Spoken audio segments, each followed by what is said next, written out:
critical impact. All right, welcome everybody for another Valoris. This time, the characters have decided to kind of break off of the main continent, and they're going to try to seek out the city of Drachenfall. But more of that to come. As our characters kind of got back from their arduous quest, they brought down the evil Mind Flayer colony and has brought peace back to the clerisy. Some time has passed since then as they returned to their mansion, spoke with Richado, and he kind of gave the comings and goings, and then the envoy from the Golden Emperor came. Defeated. The party is looking for their next adventure. When one day, a single letter is delivered to their mansion. It is of fine cardstock with a purple wax seal, the seal of the Tenyo. And this is where we are going to pick up. All right, so you guys now have this letter.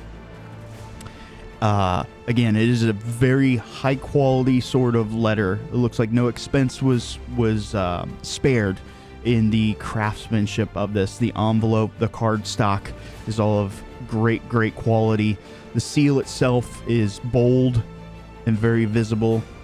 Who would like to open this letter? I'll do it. Okay. Shizuka just picks it up, notices the seal, like, guys. I look at it and don't actually know the seal of the Tenyo, so I'm like, yeah, who's it from? Boris is going to pull out a knife and start to heat it. I've just been crashing on the couch. I'm not going through anyone's. Remove the seal with a hot knife so that if we ever need to seal something as the Tenyo, we can. Exactly. Always crafty. Sweet Bari, you will also meet a former adventurer who's been.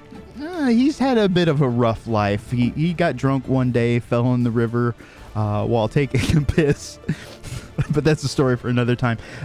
He's been kind of just lounging around the couch, not doing a whole lot. Every once in a while, I think he'll be strumming his lyre or speaking with individuals around the city. But he is a tiefling. Goes by the name Richado. I think that's the only other crasher that's been at your guys' mansion. But you see that they have a very lavish kind of setup here. Out of character, is Isao still here or is Isao dead? I forget. Isao is not dead, but he is not here. Okay. Yeah. I just didn't remember if he was here or not. No. So, I mean, if you had inquired about the city, it seems like he is starting up and kind of the overseer or caretaker to an orphanage within Tantabus. That makes sense. Nice. Cool. So, you guys decide to heat up a knife and do your best to lop off the seal, keeping it intact. You open up the letter, and you can see in very fine handwritten, almost calligraphy-styled penmanship, it reads, "Greetings. Your deeds have not gone unnoticed. You are being summoned. Please, at your earliest convenience, pray before nightfall. Come to the house of the Tenyo. All will be explained." And you see 3 signatures at the bottom. Pyotr, Casimir, Vanya. All with the last name Maxim. So this letter is literally come at once if convenient, if inconvenient, come anyway. Basically. But at least they gave you part of the day to prepare if you wanted to do any of those sorts of things. Who thinks this is a trap? It's always a trap. Oh, good. It wasn't just me then. Easiest way to get through a trap? Spring the trap. Just like Obi-Wan Kenobi. I think it was put out as. And unless you have somebody who can disarm traps, because then have them disarm the trap. Yes. Yeah. Which is almost the same as springing it. Yeah, just like very carefully. You could always blow up a trap. Yeah. Anybody have business to attend to? Because I was just gonna drink today. So if we're Other not, than- I was just planning to go shopping, mate. For me, I was just wondering why my magic feels off again. Why does every time I seem to die, magic always seems to act weird? Perhaps you have a Stop, cursed life. stop touching weird things when you see them. Just like wait for us to look at them and decide if that it was will the- kill you first. That was the second time. The first time I died as a cleric, my magic couldn't control itself. I don't know on that one. Magic's weird.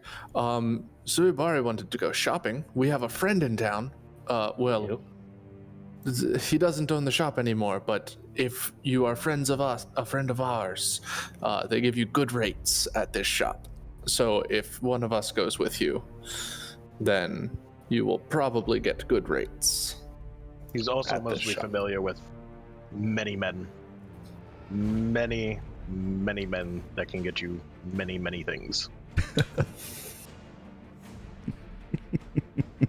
Anyways. I should have worded that better. Yeah, you should have. And at that, she's Congratulations on coming out of the closet, Boris. All I could think of was you were like an Eric Okra version of Littlefinger right there. Oh my lord.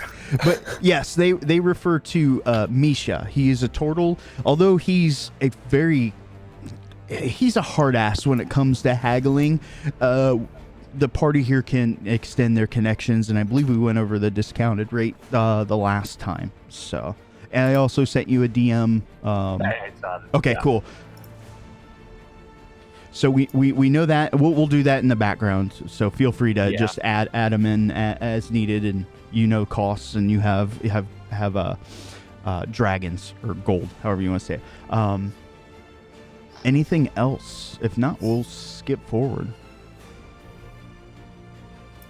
Going. So Likely to have been an ongoing project that probably isn't done, but I would have liked to have been trying to make another copy of that dragon book. Okay. Eventually, I plan to give him back one of them. Interesting. That's so funny. He was so kind enough to make you an exact replica of the book. You guys stole the other book. Well, Actually, we where didn't is that steal book? What? I What kept is my word. The kid did. what's this we thing you're talking about? I had no part in this. I have been working with Short Round, teaching him how to cast monk spells. That's so awesome. I.e. punch things. That's right. Yeah, he tries with all of his might, but physical prowess is not the Kender's forte. He'd much rather have a hoop pack, or again, he's an aspiring wizard to be. So he's been eyeing a great sword like Suibari. That is a good wizard weapon. It is. Cast great sword. Oh, good times. I got nothing else to do. All right, going twice. All right, third time's Sold. Third time's charm. Sharing a map should be pretty familiar to you guys. As you approach the ivory steps heading into the House of the Tenyo, the Merkaba kind of part, they kind of turn on their heels, present their arms to you, then back into parade rest as you guys climb the several steps leading into the council chamber.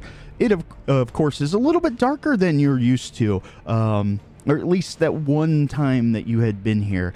Electricity has not been restored to the city, so they've got some, torches on sconces, a few other lanterns about the room. It's still kind of a dim light, maybe just cresting into your kind of normal kind of daylight sort of I don't know, light. It's almost like daylight. We'll just say that. As you walk in, you can see 4 people seated around this circular kind of stone and wood table. You can see the carved reliefs there along the walls and the mighty columns leading up into the ceiling. They rise to meet you. The woman noticeably rises a little bit later than the 3 gentlemen, but they look over to you. There are only 2 seats left, though they do motion for you to sit if you so desire. And I'll put your tokens here on the board. That might be fun. Boop. Boop.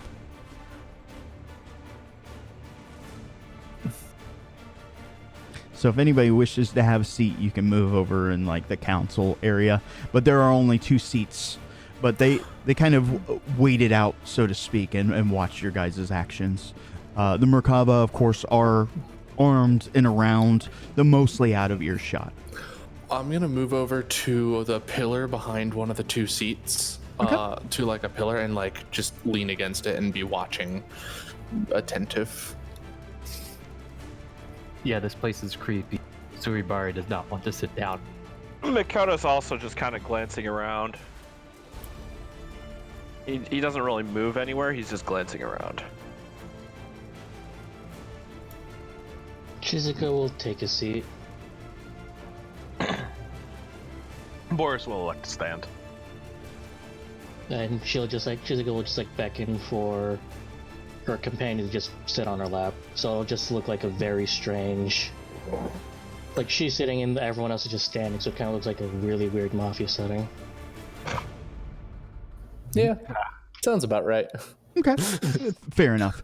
As you guys kind of take your places about the room, the 3 gentlemen and the woman will, of course, sit back down. I'll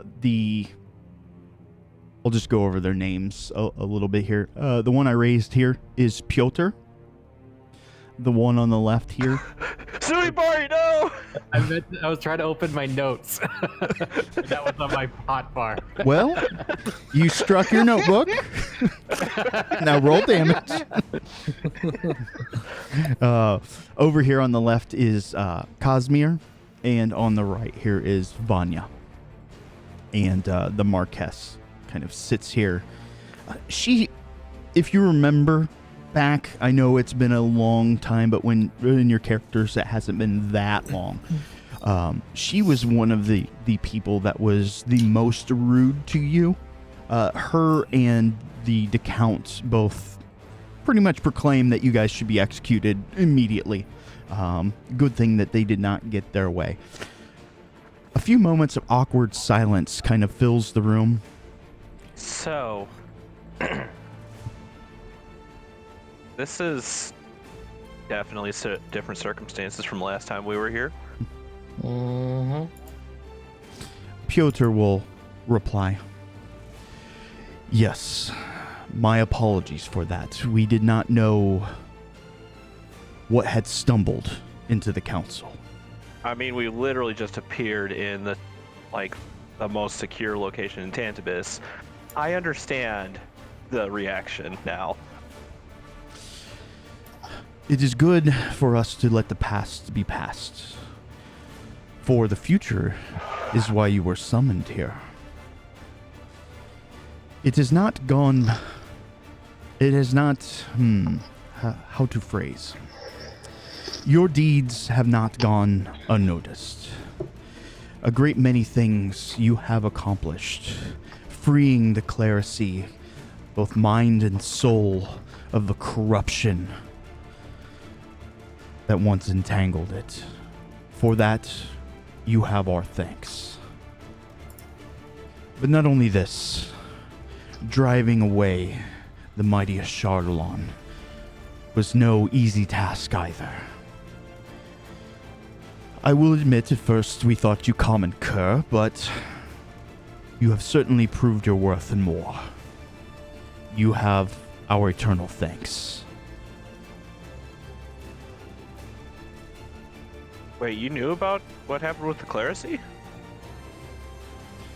There is very little that goes on in this city without us knowing at least something about it.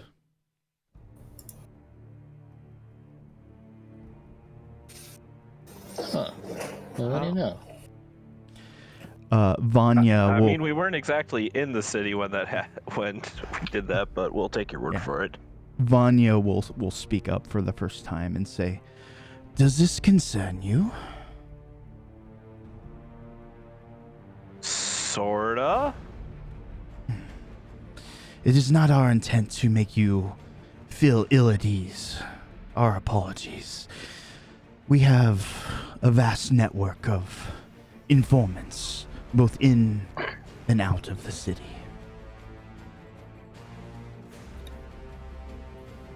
Makoto just glances at Boris. Are you one of those informants? Did a little birdie tell them? Out of character. Casimir will actually reply, No, it was not his doing. Not intentional. Still technically my boss's. I think this discussion may be going off course. There was You're right, I'm sorry. You said there was business? Yes. Yes. Maxim will, or Casimir will speak up. It's come to our attention that... Well, we all know what happened with the archway. We have concerns that other parts of the world will soon, perhaps, suffer a similar fate. Although we have eyes and ears in many places, not many places do we have heroes, people of your caliber. Piotr. And this is where you come in. As you are probably the foremost experts on a few subjects, we would like to commission you. Official work.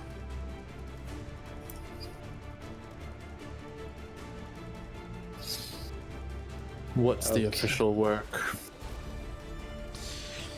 Although the artifacts are of great importance to us, we have charged that task for another group. That still leaves the matter of the dragon's reappearance into the world. There are a few known experts, though not necessarily in our lands.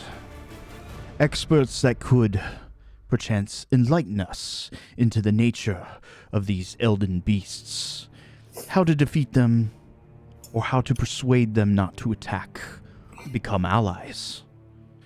We're hoping for the latter. That is where you come in. It is nearly at completion. The device that you used, that you stumbled into our council chamber, is nearly underway. We would like to set you forth. Venture to a place of great knowledge. A place, some say, the dragon gods fought and lived. A place for you to study and to bring that knowledge back for all. And I'm going to use Peter's term, humanoidity. Yeah, that's accurate. I know you probably have a lot of questions. Consider this an open forum. You are our guests here, guests of honor. I cannot underplay the amount of heroism that you have bestowed. You're not even from our city, yet you have risked your lives for her people.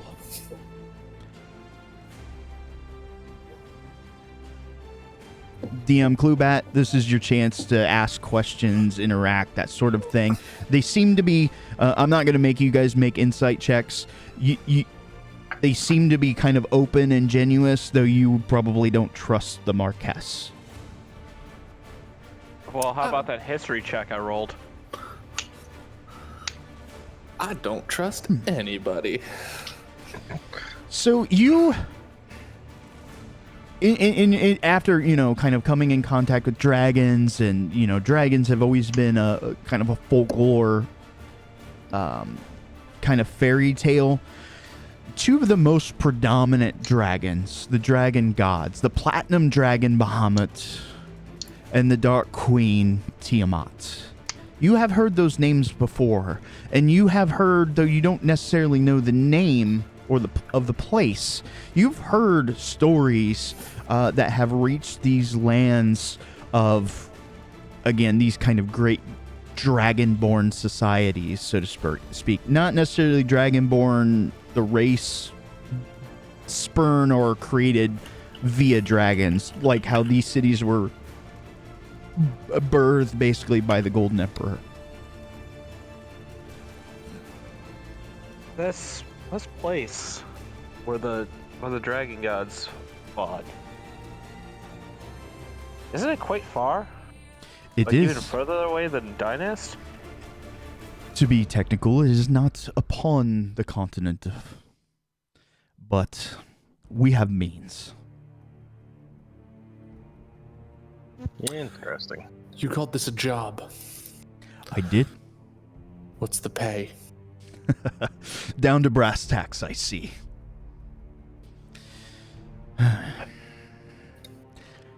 Monetary value is something that can be worked out. However, for adventurers like you, I imagine you have amassed quite a bit of gold. Perhaps something a little more special. It has reached our ears that a device of legend, one of a kind really, has been spotted around the city of Drachenfall. Imagine a great naval vessel capable of flight.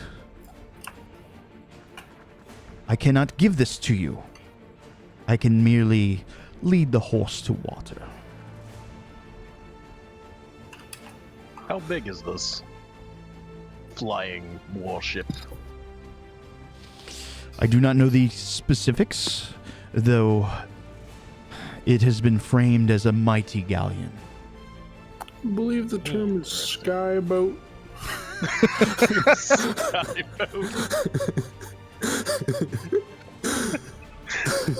How big this skyboat?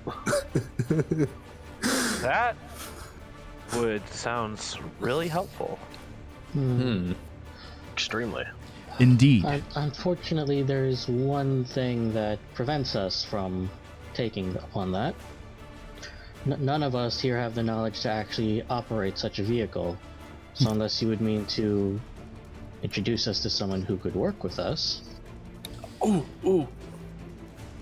I imagine the captain may be able to enlighten you on that if you are able to persuade him. Interesting. I can be persuasive. Out of character, also, I'm pretty sure Naz would have been at the house. I just remembered that. Naz is technically not at the house. He's also been commissioned. Interesting. Yeah, every once in a while you hear some clanks and bit of sparking coming from the background. Oh no. Oh no. Oh no. Actually, I Actually, I believe just Naz realized we would left. probably be decent at operating this thing. If we could get him to come along, he's usually pretty good at figuring out technology. You know, I'm honestly surprised that he hasn't created a clone of himself already. He probably has. He was working on that. You can hear the Marquess under her breath go, "Oh, please, gods, no." Makoto just Let me- smirks. Once Yeah, Out his of character, I would like to mention that I would have voted in favor of bringing Short Round with us to this meeting. Yeah, no. Oh no. I'm No. probably getting overruled mean- on this, but I Oh, feel like we no. should keep a close eye on it. We needed to keep a close eye on Short Round. I- That's why we brought him with. I imagined Muranaka was like, "Hey, Short Round, have you met Rachado?" Shadow's just like, oh no. Oh no, losing all this shit. Rachado just has disappeared. There's just the outline of where he was as soon as he turns back. And Nope. Not dealing with kids. okay, never mind then. but like seeing the Marquez react that way, she's like, "Oh, Smith, let me guess, you've had your run-in with him as well." You can't hear him right now. He's over there.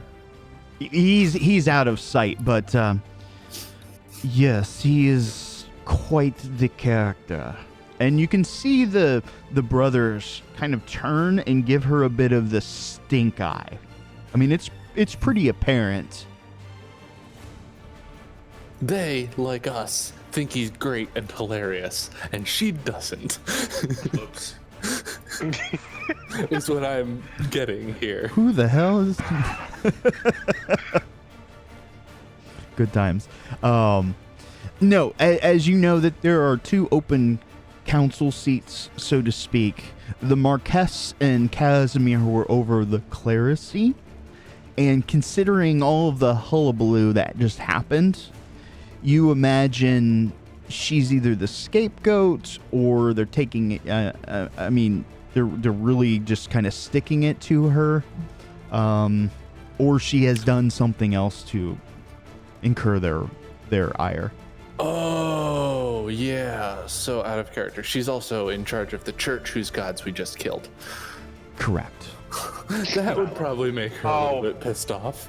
Oh, That makes and sense. the Tenyo probably know about that. There is no evidence Anyways, other than probably all the blood. But There's no evidence. in except for DM all the speak, evidence. obviously they don't have access to the airship. They can't just grant it to you, but them gifting you the knowledge of such a thing exists. And they think that you guys would probably be suitable owners. They're not, I mean, I agree with that. yeah. I mean, They think that we're less liable than others to just smash it into the city by accident. correct. Like, So- like, Not that we're not going to, just that we're less liable to. like, even if a bad person has an object of great power, isn't it still, and doesn't use it, isn't it still right for the good to claim it so the evil can't have it? And also, That's some mental I want gymnastics, it. but And also, I would like it, and they have it. Therefore, Exactly. I will take it. and they're offering it. Well, they're not offering it. No, They're- they're just telling us this thing exists over. You should look into that. He's telling us where we can Wink, wink. appropriate an A airship. skyboat. Skyboat, yes. We're gonna be privateer. Ah, an interesting proposal. But So- if mere coin satisfies your needs, I'm sure we can come to a number. I actually really like the concept of this skyboat. Hmm. I imagine its owner also does as well. Well, we'll have to have a discussion when we get there. That will be a matter of, in-person negotiation. I'm sure we can figure something out. Although, while they may be satisfied with that, I have one question, actually. Go Only ahead. one? What How of many House? percent? What of House? What of House Astul?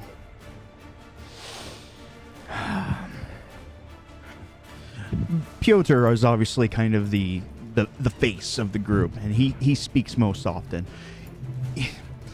As you've noticed, we have 2 open seats. One is difficult to fill. One never intended to be refilled until the proper time happened. Taken from us too soon. Although we have learned that she has ventured forth in an attempt to parley with the mighty Ashardalon, it is our intent to restore House of Stool back to its proper stature. And given the lady's abilities, we would find her most fitting having a seat here at as one of us, as one of the Tenyo. The Commander General of the Great Merkaba. Now the other seat, and Pyotr looks over at Vanya. The other one could not have crawled away any faster had we realized the depth of his madness, of his cantankerous ways.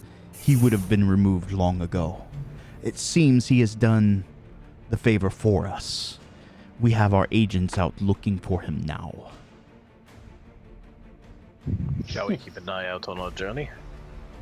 I think it's kind of hard for him to get off the continent, so that might not be necessary. But if we see him, we will try to Apprehend kill him.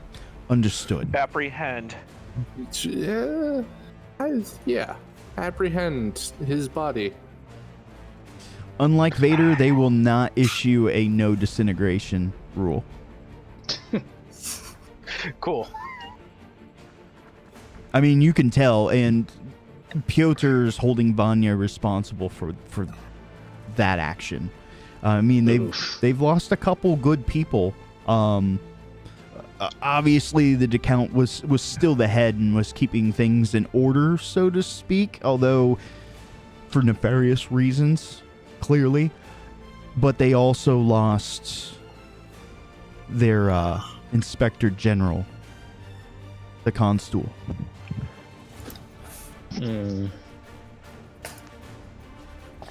However, the one we have chosen to fill the seat is currently out of the city as well.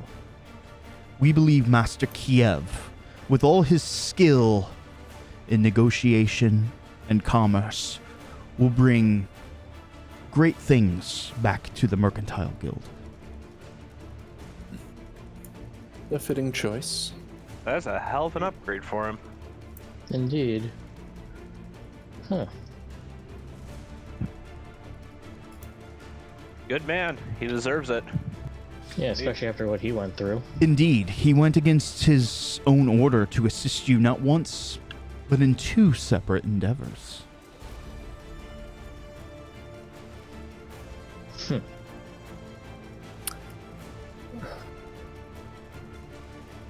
Shizuke just nods at that.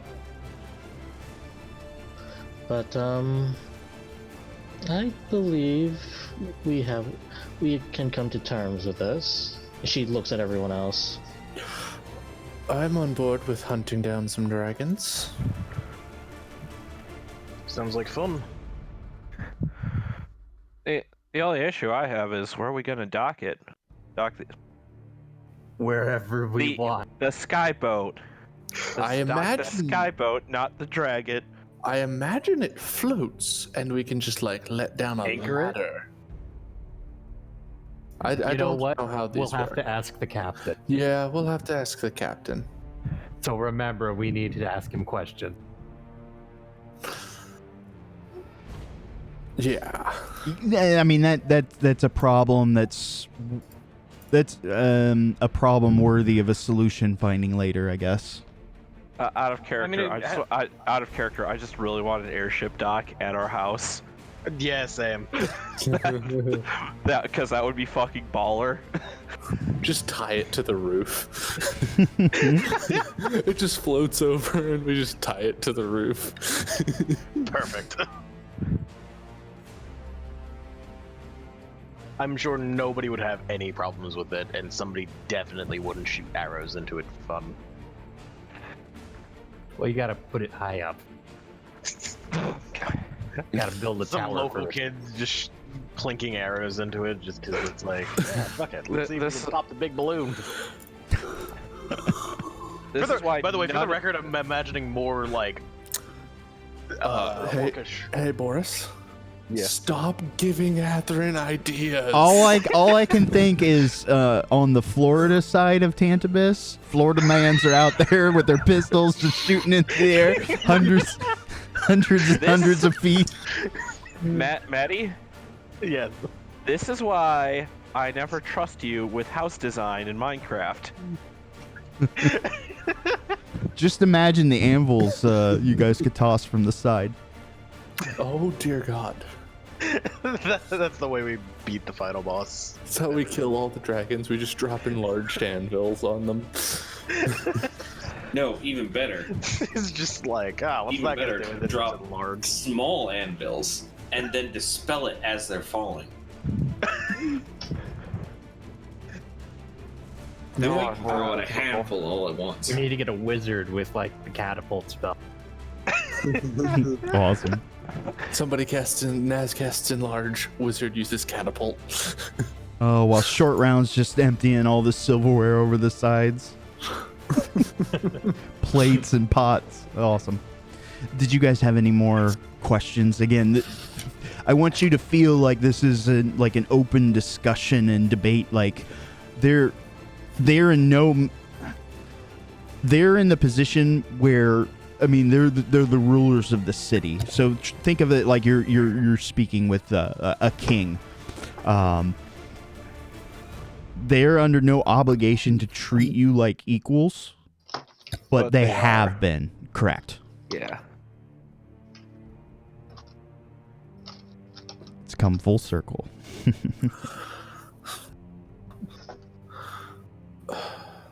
Given the recent predicament with the revelations of the local religions, would you consider lifting the city's, I guess for lack of a better word, ban on external deities, if you haven't already? Piotr looks over at the Marquess, who will speak pretty much for the first time. She kind of clears her throat. Yes. I have been instructed to work with Master Petrovich in restoring the order, the clerisy to its former glory, a path that unfortunately was removed some 50, 60 years ago. The ban is being lifted. The members reorganized, retrained, new way of thinking. Oh, thank the commie. We're not heretics anymore. Well, should you need a consultant on some still functioning religions, we have a companion who lives in the former Astul household, Richardo, who would be capable of relaying tales of the kami from Dynast. And I'm right here. Yes, but you're going to be coming with us. Unless you want to stay. this is a long-term project, and we're about to leave to go kill dragons And steal boats. and And steal appropriate. skyboats. Appropriate. We don't steal. Appropriate, yeah. We are Sorry. not theme. Commandeer. Commandeer, yes. Commandeer. Yeah. Our companion Richardo would likely be capable of relaying tales of many of the kami, as well as potentially other religions that could be brought into your city and incorporated into the clerisy, should you desire. assistance and an additional source of information. I think you got the point across, Hal. Yeah, I was trying to be helpful. Casimir will speak. We shall treat this as a noble gift and offer this Richado and his tales as an olive branch to the people. That's all I got. Anybody got anything else? Speaking of gifts, you have an interest in dragons, correct? Obviously. We have come into possession of a very rare book that may be of interest to you. Out of character, are you gonna give them the copy now? Of course I'm giving them the copy. Your copy of the copy, or your copy? I'm gonna say that's not done. Okay. But I'm Figured keeping I'd the ask. pictures. Yes, we believe that the thing Father started all those years ago is starting to unravel. We wish to protect our people, not just in Tantabus, but all the peoples of Valoris. If you have such information to share, we will gladly overlook it. I'll pull the copy of the book out. Okay. And slide it over to him. Okay. Any particular person you slide it over to? Not that it matters. The empty chair. Let's say Vaughn. Vanya? Oh, Yeah, she seems like I she's in have a charge. joke. You slide it over to the empty chair, and the chair goes, "Oh, oh my gosh, a book, a strange book." And the book goes, "Oh my gosh, a talking chair." Anyways, terrible. And We all kill both of them. oh my god, we've been infiltrated by mimics. We found this book in an ancient temple deep in the under to some kind of dragon. Vanya very delicately kind of extends his hand out. He's rather effeminate, and starts to flip open the pages, and you see the look on his face as he looks down. A mighty dragon indeed. He lifts up the book and shares it amongst everybody, and you see one of Short Round's drawings there. It is one of the worst renditions of a dragon that you have ever seen. It's like a horn, Makoto face palms. teeth, and a mouth, They're also face palms. and It's somehow just a giant That's on tail. strip. I should have looked at that. It's somehow just a comic strip from Order of the Stick with a dragon in it. No. I got a picture of a fucking dragon that he probably drew into. Next to Short Round's picture is an even Wait, worse I know picture of a exactly what you're dragon. going to bring up. I'm going to guess before you do. I'm going to get a picture ready. All right, are we gonna do 3, 2, 1 of this? 1 sec. All right, Yeah, I'm ready to go. All right, 3, 2, 1, go. Frog door. Yep. Knew it. It's Trogdor. Drew Trogdor. It's your truck. God damn it. It fucking was like, no, you're not allowed to post this. Was yours also Trogdor? Yeah, mine was. Yeah. Also, Well, you did it wrong. You gotta right-click the picture and hit copy image. that's what I tried. Is most of the book still there, or is it just that? Yeah, it was just one page that had been drawn over. I mean, he's always stealing that thing. By stealing it, just always seems to end up in his possession, along with other various things. Well, we also took in an orphan down there, and he's something of an artist with Yeah. sticky fingers. So Our apologies. they kind of laugh it off. You got kind of a chorus of laughter goes around the chamber, really lightening the mood, kind of for the first time here. But yes, we will look over for any more tidbits of information. Hopefully, the rest are not as angry as Ashadalon was. I can't blame them for what Father did to them, did to us. Oh well, it's in the past. Oh. My brain exploded a little bit. When they I mentioned just Father, realized. Yeah, No, I feel like something- I'm missing something here. Another part of that sentence. does anybody want to care to explain it to Suibari? So they just said for what Father, presumably the Golden Emperor, did to them, Right. comma, did to us. Oh yeah. They be dragons.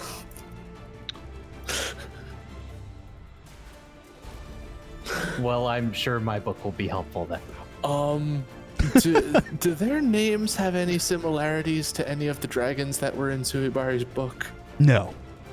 Okay, that's good at least. I believe we have business elsewhere. I have concluded my questions that I had. Biggity boogity, time to scootity. Yes, let's all be moving on. Yeah. Again, it's an open forum. If you want to ask and follow up on that sort of hunches, you certainly can. I have questions, but they are for later. Okay. You know what? I'll be that guy and ask. Okay. That Father did to you? They kind of glance at each other and then over to Casimir. It's difficult to explain, but Father, if you want to call him that, he was present but never really there. He was always talking about the past and future colliding. Afraid, deep fear in that one. He constructed several artifacts and placed them around Valoris. As you probably know, the dragons were used as a catalyst for this sort of sealing spell and placed in a pocket dimension. What many do not know is part of their power was bestowed upon us and our brothers and sisters.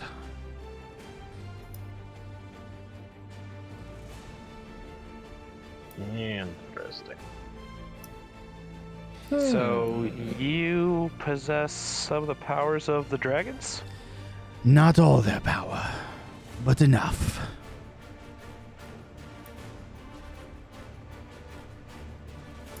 Let's just hope they don't come calling for it back.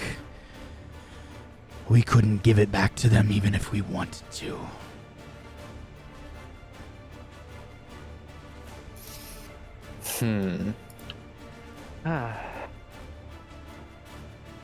Lovely. Know this, it was not by our doing. We were just doing as Father commanded. We were but children then. And thus resulted your longevity. That's a partial reason why, yes, and our progeny has quite a bit to do with it as well.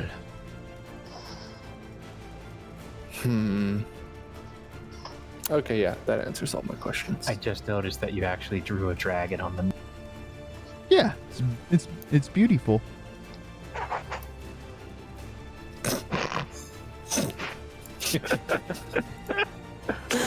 The boy's got talent. He does. He's going to be the greatest wizard artist ever. I think that's called a bard. Oh dear God. It is. It really is, which theoretically means that he and Richard are gonna get along great. Oh no. There are more of them. More bards? What have we done? More rachados. Everything is on fire, obviously. Perfect. It'll be fine. We could use a little torchlight in here, I think. Oh, some rachado light.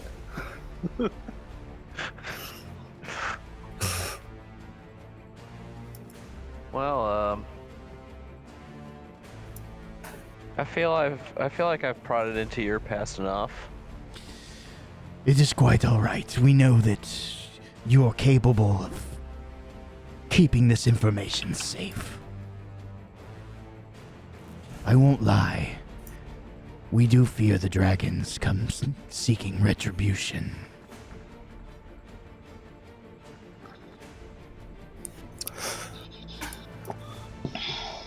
Having seen what they can do to a city in a single night, Can't say I blame you. that fear is probably well-founded.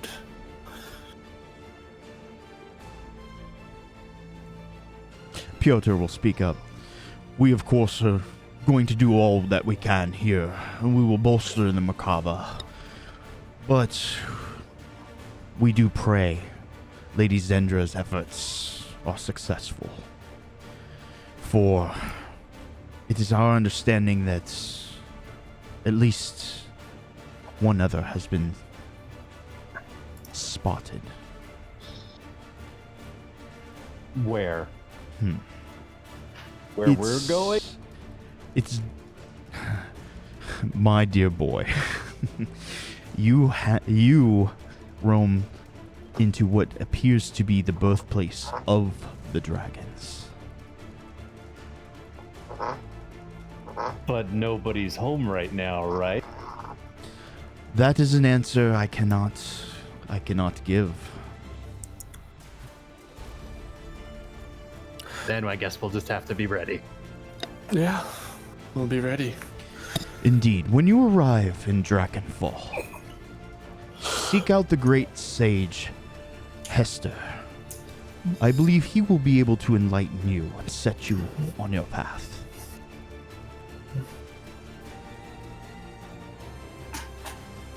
Very well. I'll spell it out for you guys too.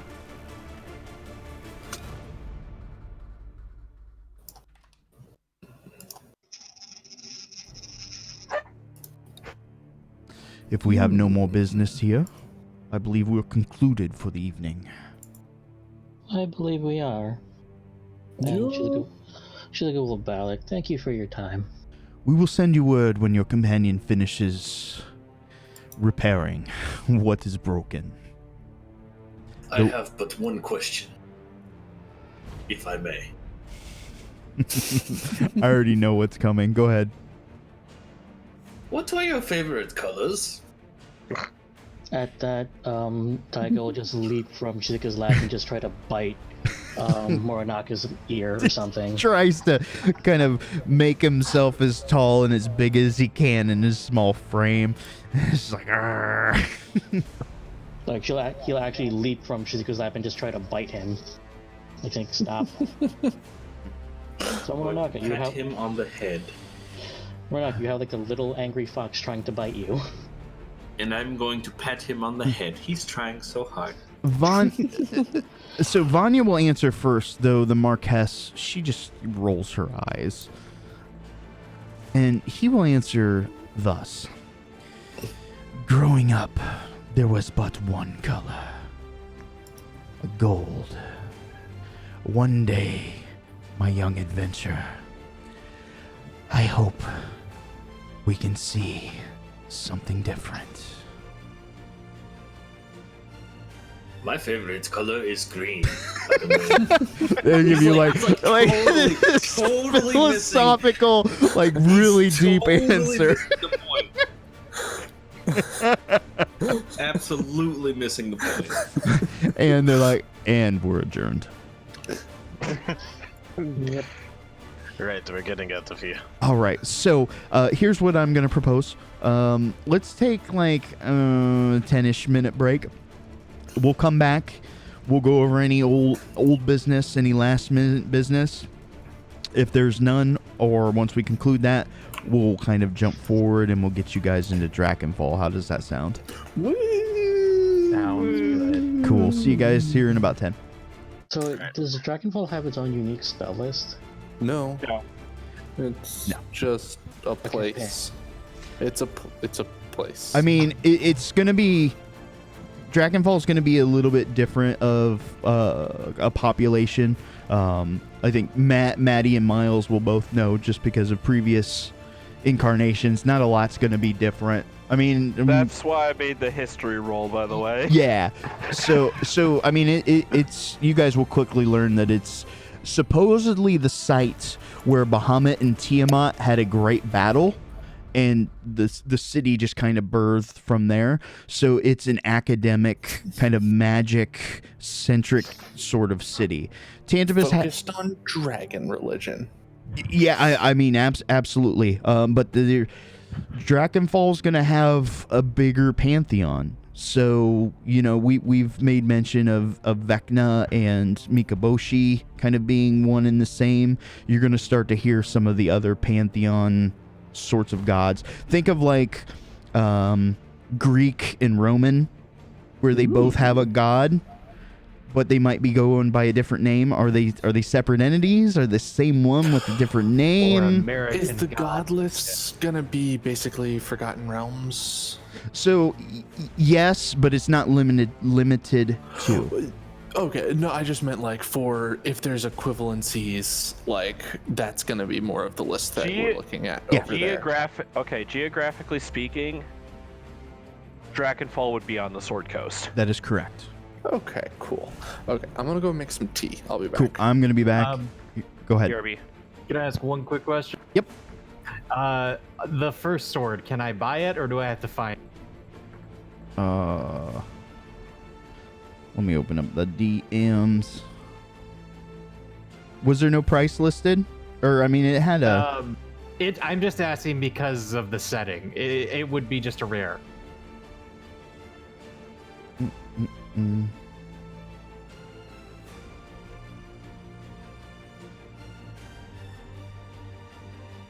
It seems appropriate for where we're going, so that's the one I would rather get. Yeah, I still have no problem with it. Okay, I'll Yep. buy it then. Yeah, you can totally buy it. Gotcha. And then now I'll be right back. Okay.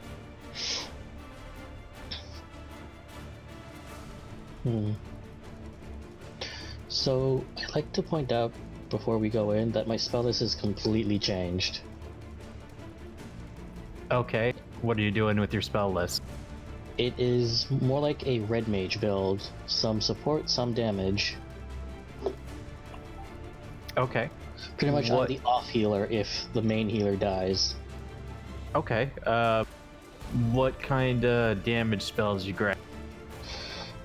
Let's see. Most of my damage comes from my level 1s, as usual, so I can just upcast them. I do have a few ward spells. I do have like one healing spell, Mass Healing Word. And mostly like a few buff, debuff, and just protection spells. Like I just swapped out a lot.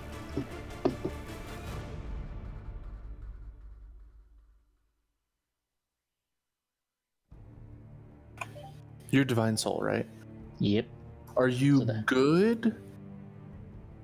Y- Alignment? Neutral, so that's why I got Bane for free. Okay. Bane is chaos. Yeah, I Neutral thought is protection neutral was from like good and ward. evil. Well, isn't Okay, so Miles here? the list. Good, No, no. cure wounds. Evil, inflict wounds. Law is bless. Chaos is bane. Neutrality, protection from good and evil. Is Well, what no, divine. because my Divine Soul pulls from Susanoo and Miles's patron. I'm just telling you what I know. the alignment relations is. So, like, you can grab whichever one you want because you can, but I'm just letting you know that neutral, like, if you're going by raw, neutral is protection from good and evil, not bane. Mm-hmm. just by raw.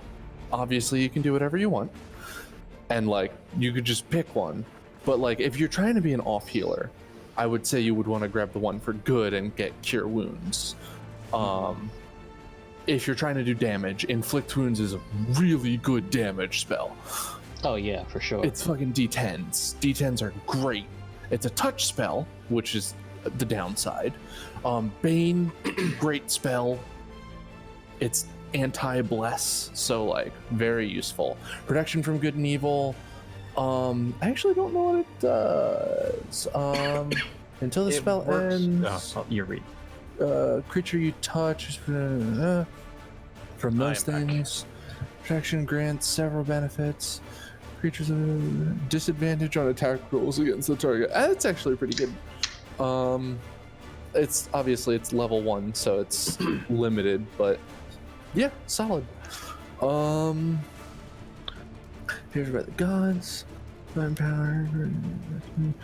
Fail saving throw. You can roll 2d4 until possibly changing that. Once you use this feature.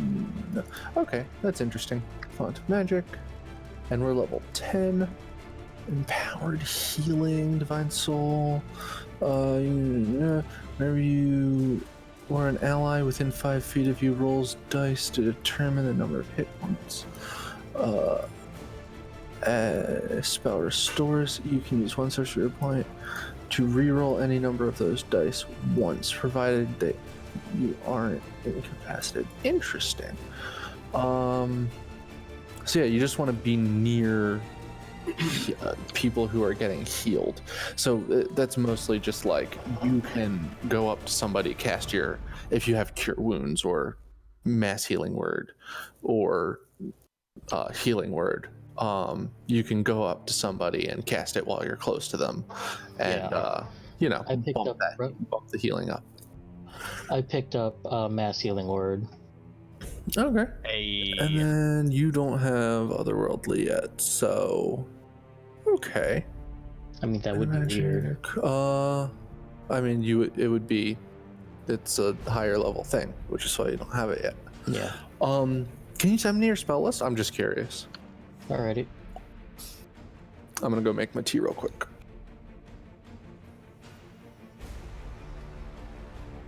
I got a sword of dragon slaying.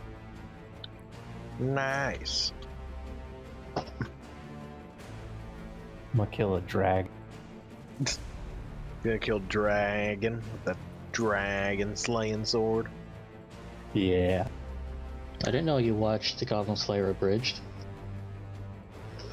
Who, me? Yeah.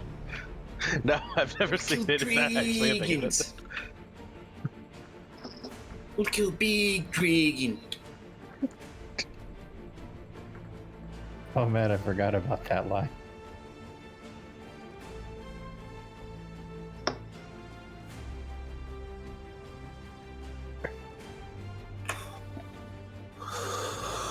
Peter, So why can't I find you in my contacts list?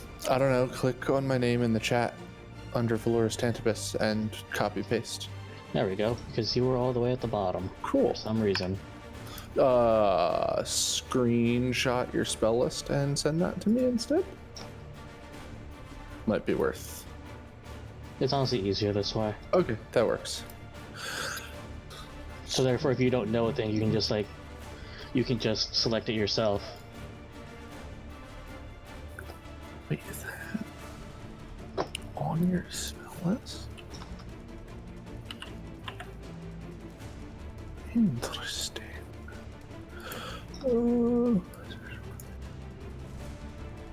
I'm back. Oh, right. Welcome there's back. Expanded spell list. I forgot how that works. And I'm back. Welcome back. Thank you. Forgot how what works? Oh, I was curious what Shizuka's new spell list is, so he's sending it to me. You don't get an expanded spell list with sorcerer. No, Divine Soul gets access to. gets access to some divine caster spells. I think it's just the whole list. Yeah, it is the whole list. Is it? Interesting. Yep. Oh, so you can just pick from cleric spells then. That's cool. Does that include cantrips? Yes. I'm Okay, pretty it doesn't. sure. It. Oh, you might want to switch one of your cantrips out for Toll the Dead. I would switch Acid Splash for Toll the Dead. Toll the Dead is so good. What It does Toll isn't- the Dead do? It's that it's stabilize? D8 saves. No, Toll the Dead is you. Oh, It's 60 foot range. It's a D8 if they're at full health. If they're not at full health, it does D12s. And Yeah, it's a wisdom save. 3 next. Oh, you do get one additional spell. Yeah, so you get one additional spell based on So your what's it called? Alignment, I think it is. Enlarged. well, it doesn't seem to be tied to your actual alignment, but Yeah, you have. It's basically tied to the god that it comes from. Really, what's the alignment of your patron miles? I'm gonna say chaotic good. Catherine, would you? I would agree. Yeah. Stones. So either cure wounds or bane. If that's what you're going for. Well, I get blessed for free due to my character passive. Yeah, but that's not. I didn't say bless. I said bane. Yeah, so I was thinking. Yeah.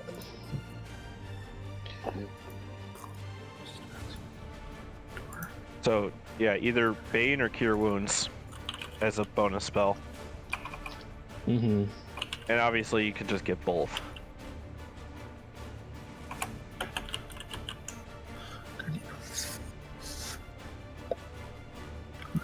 All right. Any old business that we need to take care of before we move along?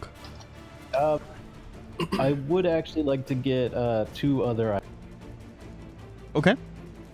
I just want a regular scimitar and a headband of intellect. Yeah. No problems. Cool. I wish I had money.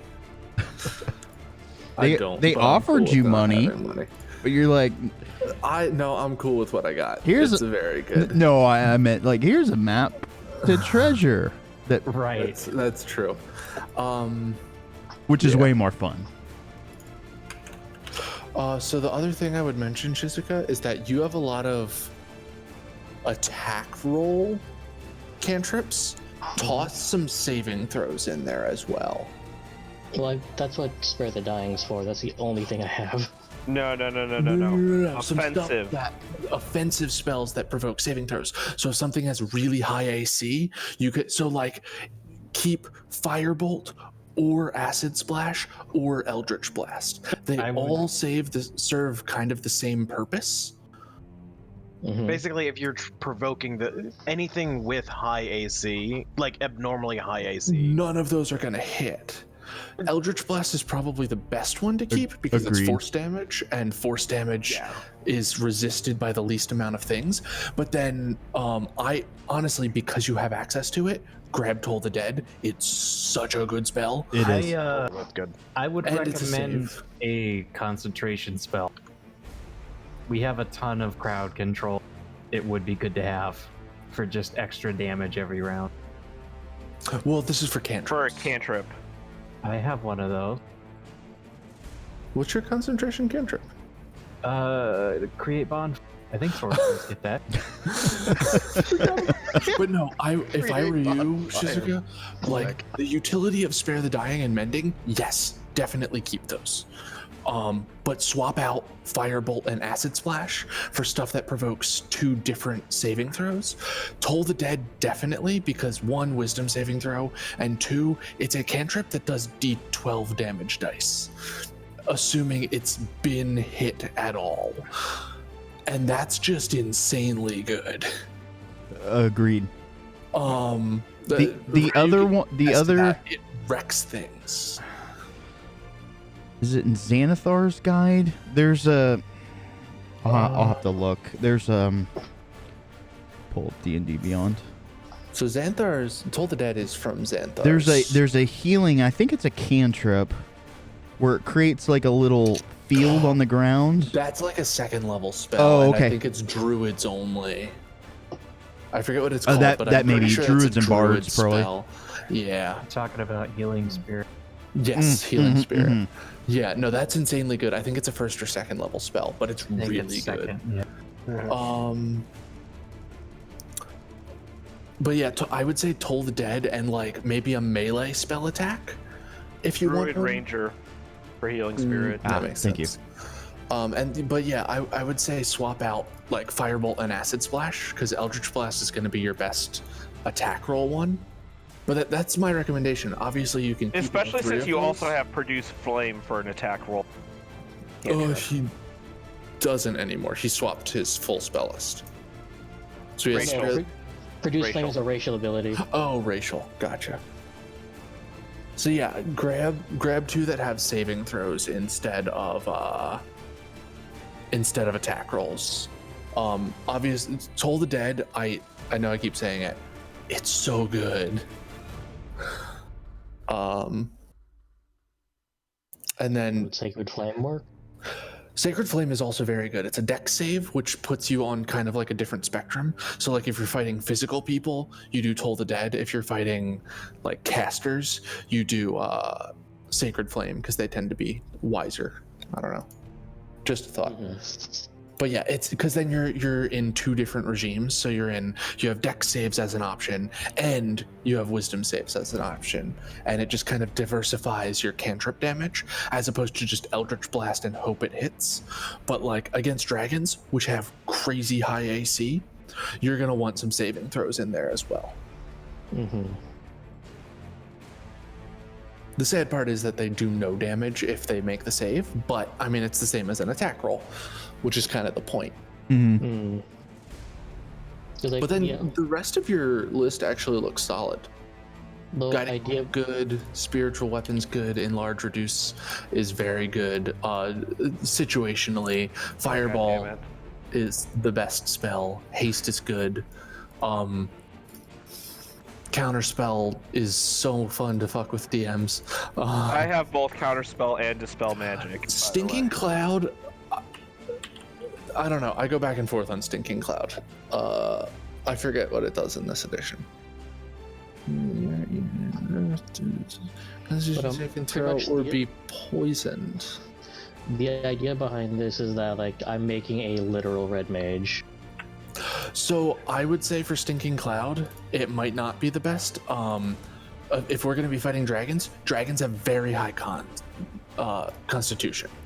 Mm-hmm. So con swap that saves, out. I would swap that out for you have some solid damage at third level. I would say, I don't know. Anyway, we should Spirit probably Guardians? Spirit Guardians is very good. That's it. So range around yourself, halves movement, and does damage on a round by round basis. So it's a concentration.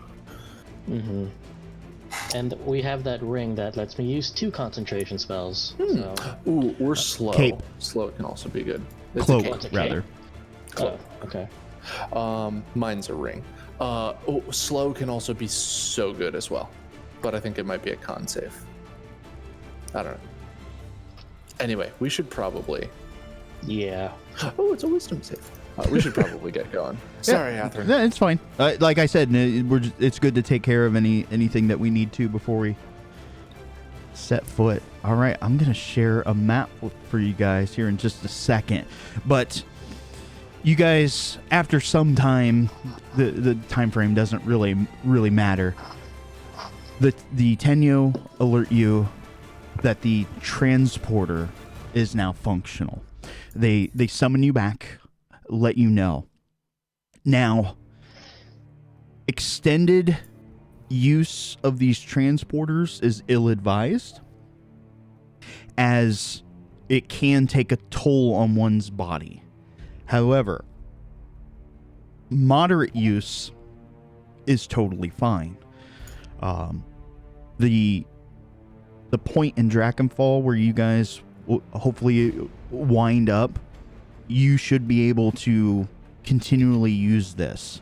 They will let you know that you have access to not only Drachenfall and Tantabus, but if the portals, which they believe they haven't tested just yet, but the portals in Kabuto and Dynast, Chacon technically, should be functional as well. So if you ever have the need, you guys can use this transporter to kind of pop around to various places. But again, overuse will cause a toll on the human body. We won't get into that unless it actually happens. But you have been warned by them. It's tumors. Yes, tumors. It's not a tumor. Transport tumor. Excessive use may lead to explosions because Naz fixed it. Let us see. 7 times dead of 6 was multiplied by we are not bread. Yes, 3 days. We have 3 days to live. So you guys are just ready to step foot in the transporter. Naz had just finished repairing it. They go through the ritual. They, of course, will teach you the magic words and how to operate it. We won't get too technical there. Just it's magic. Ain't got to explain shit. As you guys are just about to utter the magic word, Naz goes, "Oh, wait, don't go yet." And he pulls out one of his hammers, and he goes over to one of the kind of panels and starts tinking on it a little bit. Oh, I forgot to screw that last one in. Short round is with us, right? You guys taking him? He's like, I want to go on an adventure. Yes, Of course we are. Against my better judgment. Why do you guys call me Short Round? That's your name. It is? Welcome. Yep, welcome to the family, kiddo. Are you my brother? What? Annoying uncle. Oh. Okay. And he's kind of sits there in thought, and then he speaks the magic word, and you guys find yourselves kind of transported, body and soul, shared amount.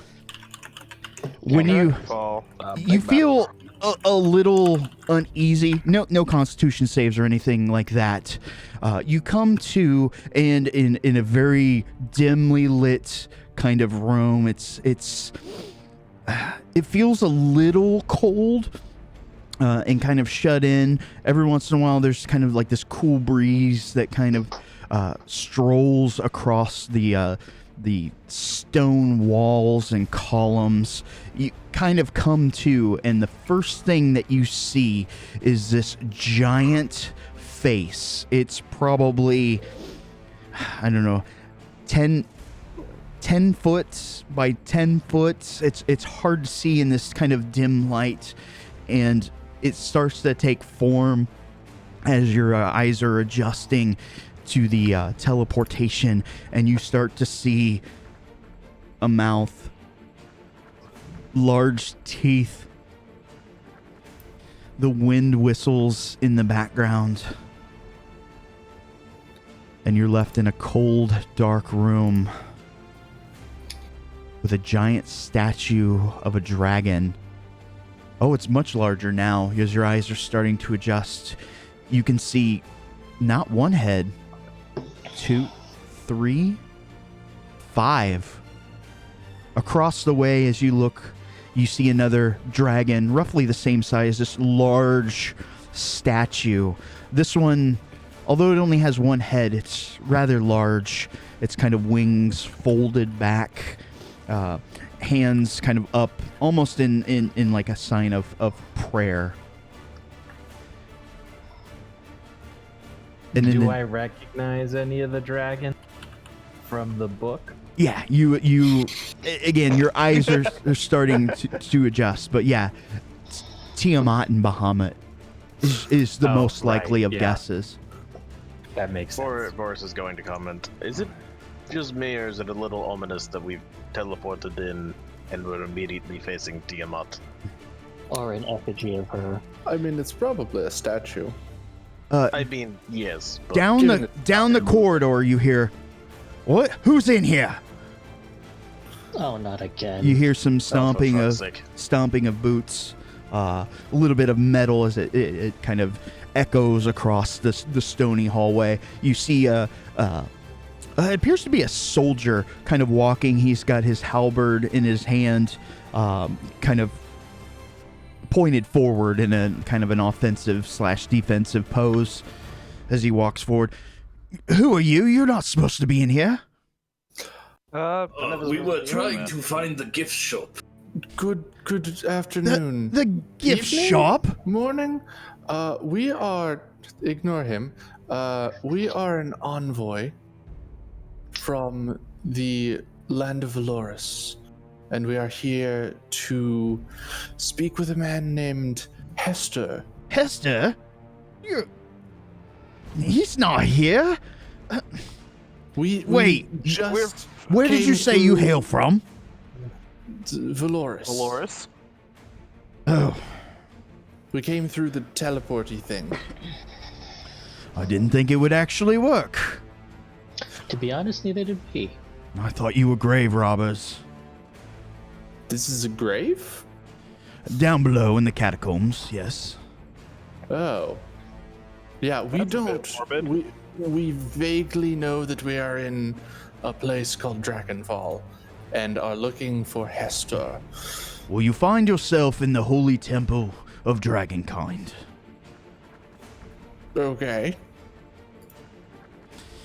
I suppose I can help you find this Hester. Word has reached us that this portal may one day work again. That day is today. Apparently. Because we didn't die. Well, come out of there, out of the dark. Keep your hands where I can see them, though. There. I like this man. I come out appearing unarmed. Huh? Because I always appear unarmed. As you step outside of the temple and the warm light kind of washes over your face, you feel, although the kind of the sea breeze immediately hits you, the kind of the salt water, a little bit like Tantabus, but this is a very kind of temperate, tropical sort of area. Why the temple was so cold, you're not exactly sure. Stepping outside, again, it's bright, it's sunny, it's probably 70 degrees out, very humid. Oof. You can see a sprawling city about you. Lovely city. Well, if you're looking for Hester, we're going to have to get you to the Grand Library. That sounds right. I can't exactly leave my post. Would it be all right if I gave you directions? Yeah, that'll work. Sure. We're good with those. I'm not. But Do we see any writing near us? I just want to check the language. All the handwriting is in Draconic. Everything. No, but you will see a outside the temple, you can see kind of reliefs carved of various kind of dragon forms, humanoids. Some of them appear to be, royalty or king, queen, that sort of thing. You'll see some that are clearly they're knights, brandishing some with shields, some with pole arms, etc. You'll see some scrolling text. If you can read Draconic, that is what you see on the outside. Nope. nope. This is literally the one character I've rolled that doesn't speak Oh Draconic. no. Does Ain't anyone- prepped for Dragon. do any of us speak Draconic? I have a helmet for this. Boris puts on his helmet. Okay. As you slide into that DM helmet, you can of course read the script, and it reads, Oh wait, I don't even need to put on the helmet. I do speak Draconic. I just never use it. Oh my god. I don't use it often enough. Okay. Right? It's a weird You're- dialect. well, you're going to be using it a lot here. I'm glad I took it. Right? You see friend or foe, all is at peace. Interesting philosophy. Anyways, about them directions. If you follow this road here, and he kind of points off to the left, pointing south, you'll get to one of the city circles. Take the first roundabout, head south, cross the center island. If you make it to the second bridge, you went too far. On that central island, there will be a building to the west. That will be the library you seek, and I would suggest asking very politely to speak with Grand Master Hester. Master Hester. Grandmaster Hester. Got it. Mr. Hester. Master Hester. That is a mouthful. You don't know the half of it. Should we lead with being from Valoris? Dentibus. I don't know what your business is. I don't think most people will care or believe you. But, you seem the capable lot. Right. Well, let's get to it then. All right. Yep. So you pass through the city streets, just kind of a sprawling metropolis. You'll see market stalls set up everywhere, kind of odd sorts of fruits that you're just very unaccustomed to. Things like coconuts and papaya and just all sorts of exotic foods from what you're used to. Dragon fruit, because of course there is. Of course there is. Ooh, Dragon fruit, quick- star fruit, kiwis. I see what you did there. As we go, if there's business being done in the streets, I am just like glancing around and trying to get a sense of if the coins that they're using look about the same weight as the coins we have. Right, yeah. Okay. Yeah, you can see people trading various coins of different denominations. You'll see gold and silver and the like, copper. And it looks like similar weights of the coins. It's give me. I'm basically asking, like, is the exchange rate going to be 1-to-1? Like, will they accept our coins? There's nothing on the street that would lead you to believe otherwise. Okay, so their coins look about the same size for each of the denominations. Yeah, I mean, Okay. things may cost more or less depending, because I mean you're completely in a different culture. Yeah. The dude was speaking with just the extravagant accent from what you're used to. Although Tantibus had its own quirks, so to speak. Mm-hmm. You guys pass through the city streets. You can see most people aren't really paying you much mind at all. You'll see horses and various other beasts kind of moving in and out of the street. You imagine that some of this livestock is sold and traded. You can see the sprawling port. Like, Tantibus has a massive port. It is completely dwarfed by this. I mean, everything about this city has been designed to support the port. Ranging from small little dinghies to giant galleons, a few of which are even larger than the Tantibinian ones. You'll continue moving forward, and you'll hit the first bridgeway here. I'll move you down. It is a huge crossway. You can see that there are supporting beams in the center. You can see that there's a large kind of slit that's been carved. It almost looks like the gate to lower the drawbridge to like a giant castle. You can see the one on the far side is actually up in the air, and you can see a ship kind of passing through. Neat.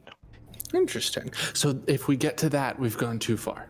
Correct. So again, this massive bridge, you can imagine at least a dozen people wide could fit through. You'll see people coming to and fro, all sorts of different folks. You'll see some that are really dressed up in exotic sort of fabrics, others, linens, hemp, that sort of thing as well.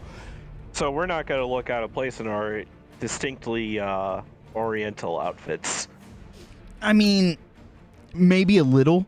It seems as though most people tend to their own business and haven't really paid you guys much attention, other than, if somebody was kind of going the same way you were, you might have the occasional, do I go left? Do they go left? That sort of thing kind of bumping in. But most people just don't really pay you much mind. You imagine all sorts of different folk pass through here. Tantibus has a good mix as well, but there was kind of always this... Tantibus was clearly founded on a caste sort of system where the nobles were much higher than, all the way down to the slave class. Here you don't get that sort of vibe here. It feels like most people are on even footing, even though some people are more well off than others. As opposed to literally living higher up in the city. Correct. Now, you do see a couple large structures around the city that you imagine might be some of the nobility or kings or queens. Not really 100% sure. But eventually you find your way to the Grand Library. Its immaculate marble steps lead up to it. Brass sort of handrails mark both the north and south side. You can see a couple dragon faces have been carved in and molded out of the brass. You'll see people coming to and fro, some having large books that they've kind of tied together with pieces of like strapping of leather at their sides. Others have satchels. You'll see several people with either spectacles or monocles that are sitting on the steps enjoying the beautiful sunny day, which is a huge relief, especially from being in Tantibus with the unseasonable sort of cold that had been plaguing the city. Again, most people aren't paying you too much mind. As you proceed up the steps, open the grand doors. There are just made out of some sort of exotic wood like babinga or something. You can see that the doors themselves have been flame kind of kissed and have this immaculate sort of lacquered finish over the top. I believe we were under the impression that the wood is mahogany. I own many leather-bound books. Corinthian leather. As you guys proceed up the marbled steps, open the grand doors, the smell of paper and papyrus kind of immediately kisses your nose. You can see people kind of tucked in and around tables. You see tons, row after row after row of just cataloged and organized books. There is a central area, large desk, several, patrons sit behind it, some assisting presumably customers or that sort of thing. What would you like to do? Makoto, you want to take this one? You're better at talking to people. I think we should keep our voices down in general. It's a deafening quiet in here. Oh yeah, I'm like whispering. I'm just because, this is all being said in a whisper. Yeah. But Makoto, maybe you should talk to them first and ask for things. I mean, I could also continue being the face of the party. I'll handle it. Okay. Okay, so you belly up to the bar, so to speak. And kind of an elderly gentleman, human, is helping a probably a half elf with something. He kind of goes through an index. You can see him kind of pull out a small drawer, and you see these kind of paper stock cards row after row, and he kind of flits through them, finds it, scribes something on a small piece of paper and hands it to the patron, who of course thanks them and moves on their way. As you kind of move up closer, can I help you? Yes. My friends and I were looking for Grandmaster Hester. Ah, you have come to the right place. May I inquire as to what your business is?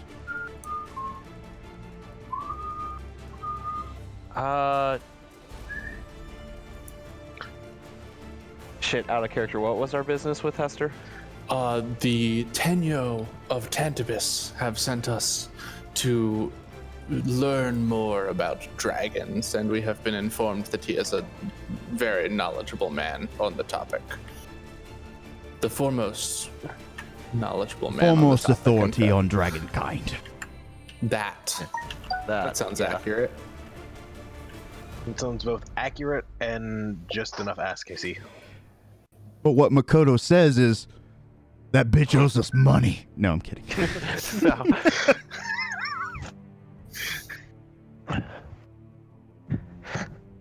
Yeah, I happened to space out during the exposition a bit. I'm sorry. You're fine. I don't listen to me either. But yeah, we were under the we were made aware of the fact that Grandmaster Hester is leading authority on dragonkind, and we've had a, shall we say, recent curiosity in that. I see. Well, he's been rather preoccupied. We could perchance go and see if you're able to persuade him to help you, then by all means. He kind of looks over at one of the other clerks. If you'll excuse me, I'm going to go help these people real quick. And one of the dwarves is like, aye. He leads you up one of the kind of spiraling staircases. You can still see books, and you'll start to see the ladders that have been created that are on these like rail system, and they slide back and forth. You'll see all sorts of people kind of climbing up and sliding over. A few daring individuals are just kind of half seated there on the ladder, looking kind of sitting more than just perusing, like literally reading some of the books.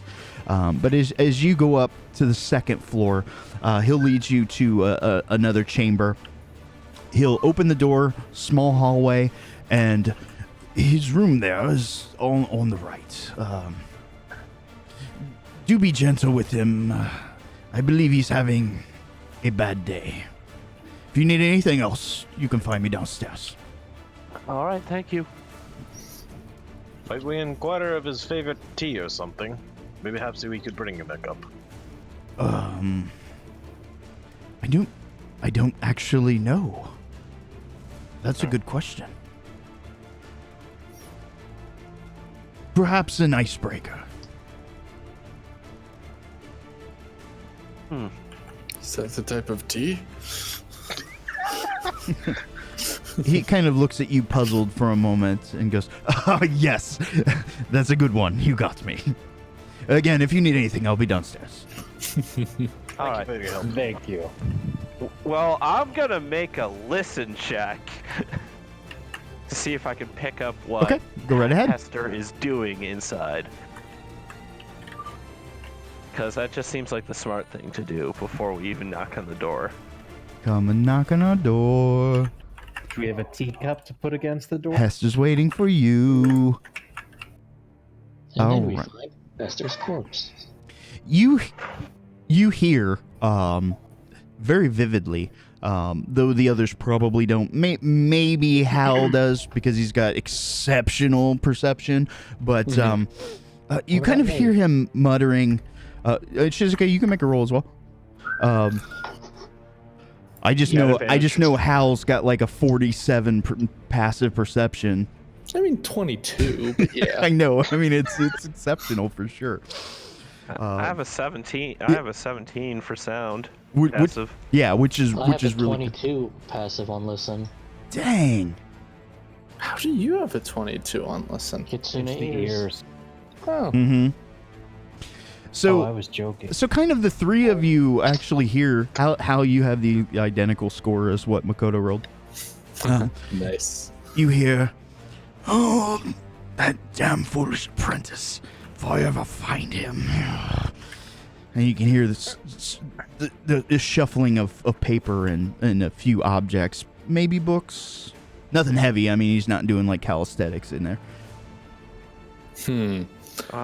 Wasn't kidding. Maybe we should knock. You just open up the door. You owe us money. Where are the dragons? I am going to knock lightly on the door. Who is it? I'm rather busy here. Is it something I could help you with? Help me. You hear kind of a thud, thud, thud from some boots hitting the wooden floors. He kind of opens up the door, and you're greeted with a incredibly elderly-looking elf, to the point that his hair has started to kind of gray out. Although his eyebrows aren't bushy, they've become incredibly elongated and overgrown. You can even start to see a little bit. Is that a 5 o'clock shadow? I'm an elf?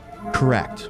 And he's got an interesting attire. It looks very similar to like a nightgown that one would wear while sleeping, and he's got a silly looking hat on his head, but he does have some rather fine spectacles on his eyes. They're just kind of small little round circles in probably like a white gold or silver. It's definitely a precious metal. Oh. What's this now? Who are you? Who are all you people? Foreigners. Yeah, pretty much foreigners. Is there something I can help you with? No, but there's something you could perhaps help us with. Yeah. What? Isn't that exactly Yes. what he asked? That's There is exactly what some- I just asked.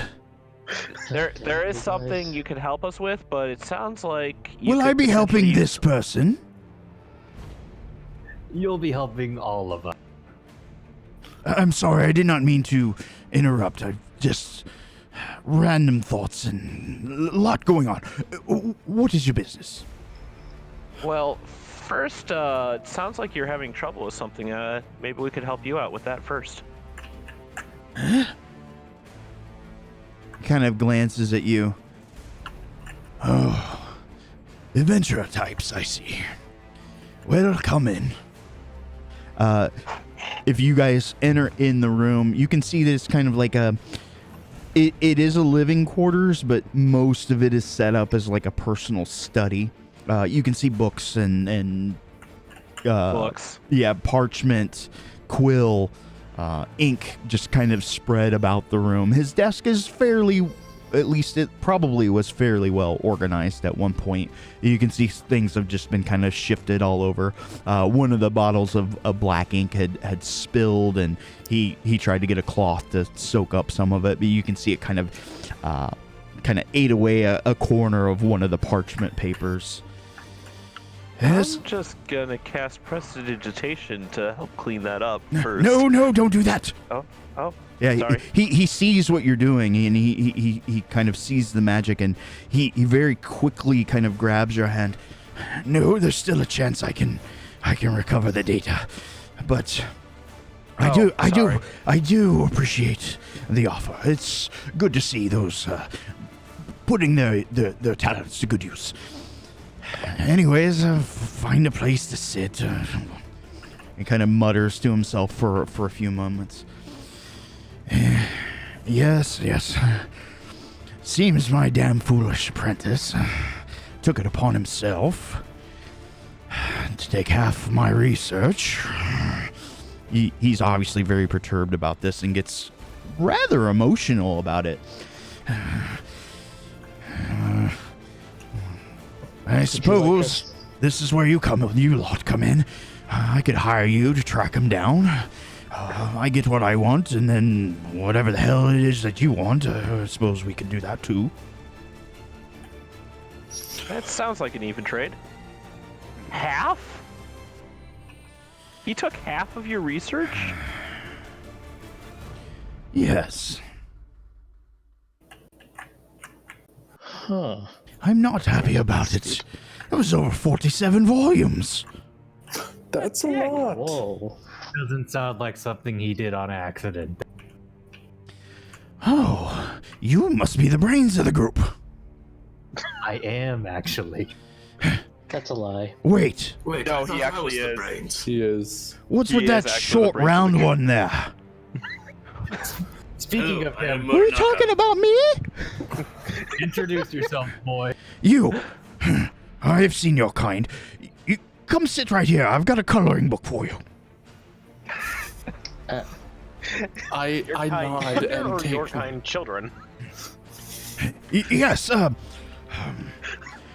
wish for you to draw me a cow with 14 legs, 16 eyes, and bat wings. You can see the Kender's eyes just bulge out. I've never seen one of those. Oh, not many have. But I'm sure you'll do your best. You go on that, the adults here will talk. Kind of pats him on the head. You can see him just kind of, always eyeing this Kender and seeing where his hands are going. Sorry I was about that. hoping to get out of here. That's a very handy trick. I will probably use that later. Yes, you can probably use it about 17 times before it catches on. Good to know. Anyways, yes, my idiot apprentice took it upon himself to take roughly half my research. And I feel he's gone on some damn foolish crusade. Crusade What kind of against research? Dragons, of course, the only thing worthy of study, really. Well, I mean, that is indeed actually why we came to see you. It is about dragons. Coincidence, perhaps. So it behooves us to help you get that research back. Indeed. Yes, I've been researching into one of the lost temples to the great dragon god king Bahamut. I was getting close, too. Close enough for that fool to steal all my work. Doesn't sound very nice. And run off where the two of you probably believe that temple is. Do you remember enough of it to know where he went? I know something more important. I know he's gonna need a damn foolish captain to get him there. Oh. So the airship that we've heard rumors of. What? No, not that idiot. What will he need that? No. So, have you ever heard of the secret of Drachenfall? Nope. I have out of character. Indeed, you have. A brief reminder, we are from very far away. Understood. First, a geographical lesson. He kind of pulls out a map. You guys can reference Sword Coast if you want. So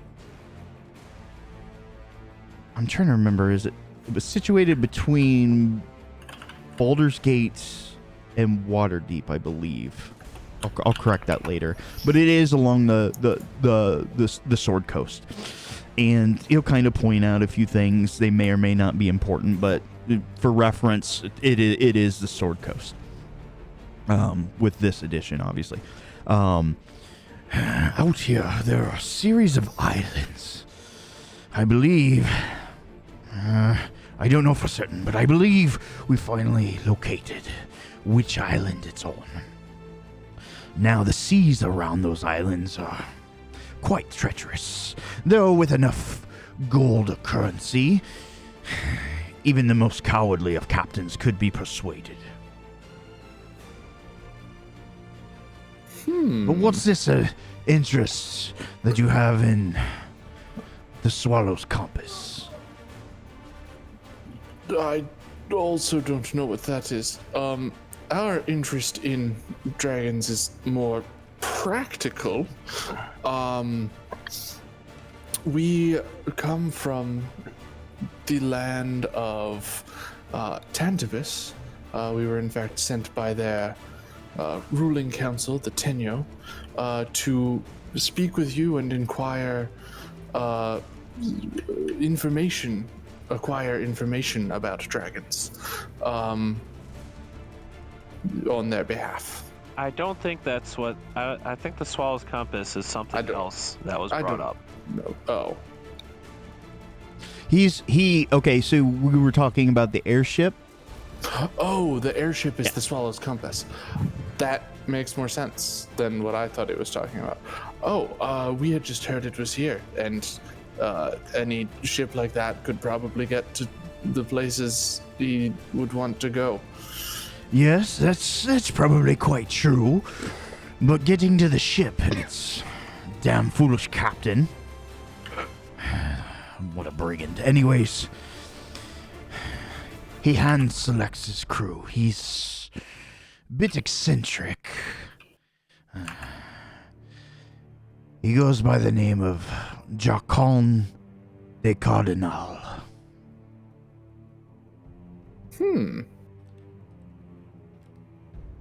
Interesting.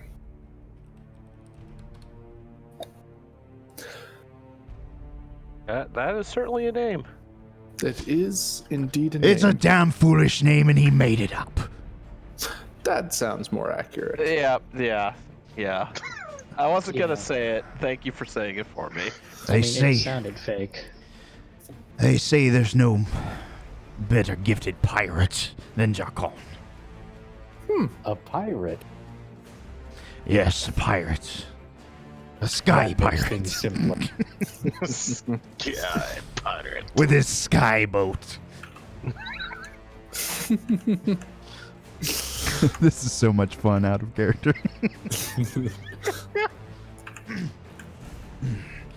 Yes, unfortunately, I can't lead you to him. He personally decides all of his crew. So the swill often speaks.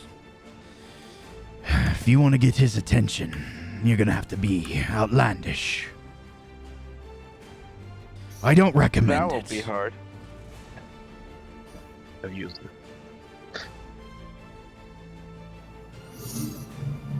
Is there anywhere his crew gathered? A There are- tavern or something? So, when he makes port here, they often find themselves at a local dive. They call it the Chum Bucket. Out of character. Oh, Really? God. Really? You'll never find a more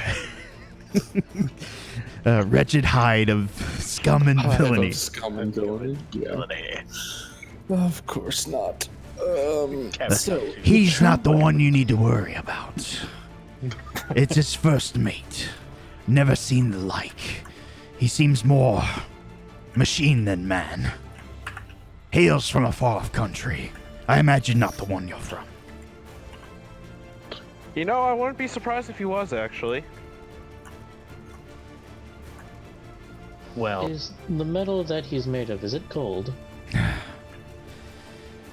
Well, if you could make gold move in the way that that machine does, or that man, whatever you want to call it. I'm sure I know somebody that could make that happen. They say he is the manifestation of war. interesting. Lovely. So he's like a living war deity?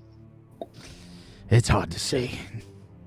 Many men have tried to put the sword to him, but none have prevailed. I want to fight him. You know, I was just thinking the same thing, Suibari.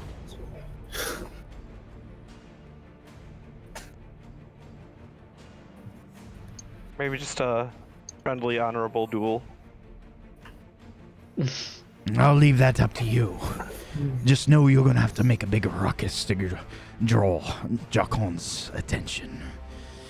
However, if it were me, I would try to find a different captain, though they may want a hefty sum. You get my research back, and it will have all you will ever need to know about dragons. Good. That sounds reasonable. Like the most reasonable thing you've heard so far, actually.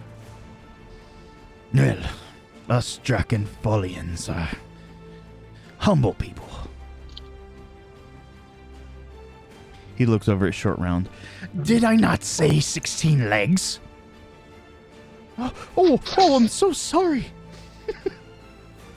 I actually thought I heard you say 17 originally.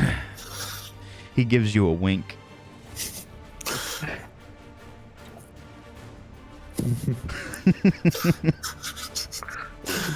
You guys are cruel. Honestly, it's easier to distract him during stuff like this. Yeah.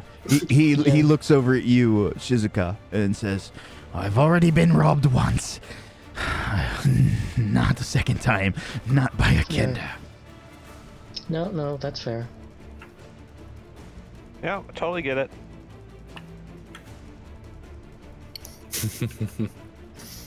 Probably smart. He does like books. Sorry for being direct. Was there anything else you needed, or are we done? I believe that's all we needed for now. Unless you could recommend a local inn where we could stay that's not as disreputable as a place with the name The Chum Bucket. The further you go from port, the better the room and board. All right. Well, thank you very much. You guys, anything else? Anything else? No, that seems to cover everything. Yeah, I'm good, Chief. Do let me know if you find my idiot apprentice. Bring him back alive if you can, That won't be a problem. so I can kill him myself. Could you I'm move over a kidding. little bit? I'm kidding. I mean, I'm kidding. I want my books back. Then you can kill him. fair. We'll bring him back. I alive. think we're just the team you needed. and then he gives you a big wink. So if we just bring back the books. As you guys leave, He's like, you! Short Round. There's some interesting pockets you've got there. What have you got in them? he starts pulling out a few things. He looks over at Hal. See? Just like I said, 18 legs. Take them with you. All right, Short Round. I think we're about to head out. Have any of us been checking his pockets on the way just to see? Oh, I've just been letting him take whatever. I probably have been pretty regularly checking his pockets. I think I also told you last session. I've just started keeping in my pockets just like random bits of paper, string to just distract him, and like he can take those and then I'll get them back eventually. So funny. Replace them with more string and shit. All right, so it sounds like you want to procure a legitimate place to stay. you've got kind of the north shore, the south shore. You can't investigate around here. He said to get away as far away from port if you want a nicer sort of establishment, which is really north or south. Yeah. I think we should stay near the port. That's where we need to be. You know, you're making a good point there. Yeah. Do we see this airship from port? Or, That is a good question. Yeah, that is a good question. Let's do a group perception check, DC 18. Hidden, unhidden? You can roll it. I gave you the DC. You can roll it out, right? Okay. Yep. Yeah. 10. Oh, yeah.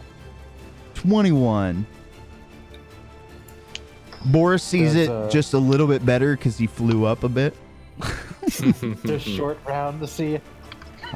What is his perception? We're short one person rolling. That is correct. Maraca.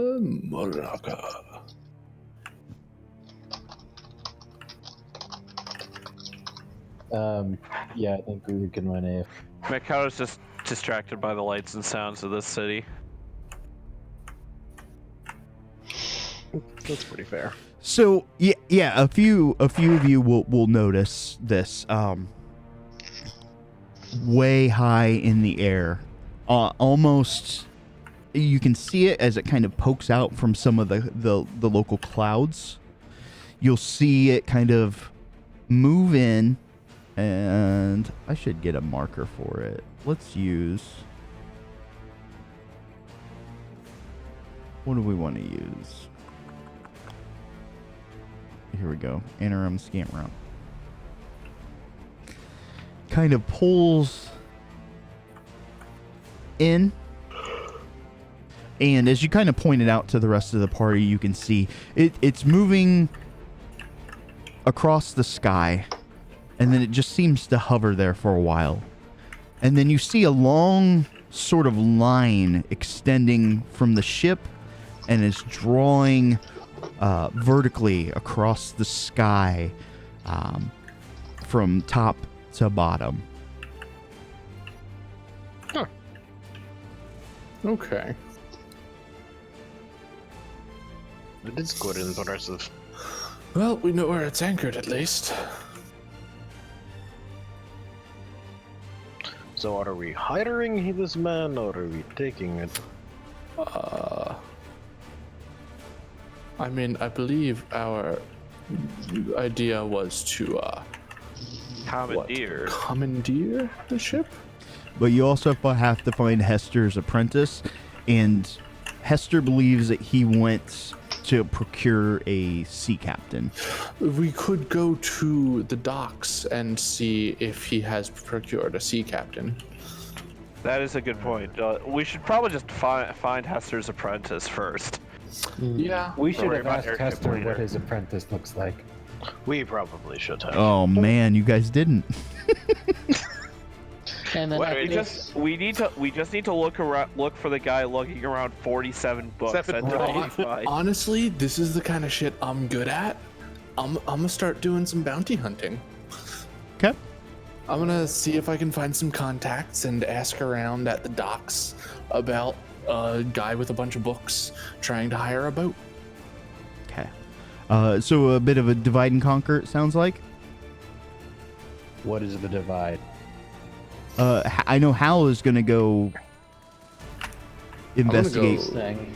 The rest of us continue to be idiots. Well, I'm just asking. She's we'll go with Hal. Okay. Here's a question that's probably out of left field. What's the apprentice's favorite color? No, that is entirely in field. For us, yeah, that's an infield question. That's like the pitcher's mound. Would there be any blades in this city? What do you mean by blades? Swords? I'm Give me a confused. sec. They don't believe in swords on the sword. I was gonna say, Boris just pulls out his sword. I've got one here. What do you need it for? So, of course, you're uncertain, but it's not out of the realm of possibility. That was to Makoto.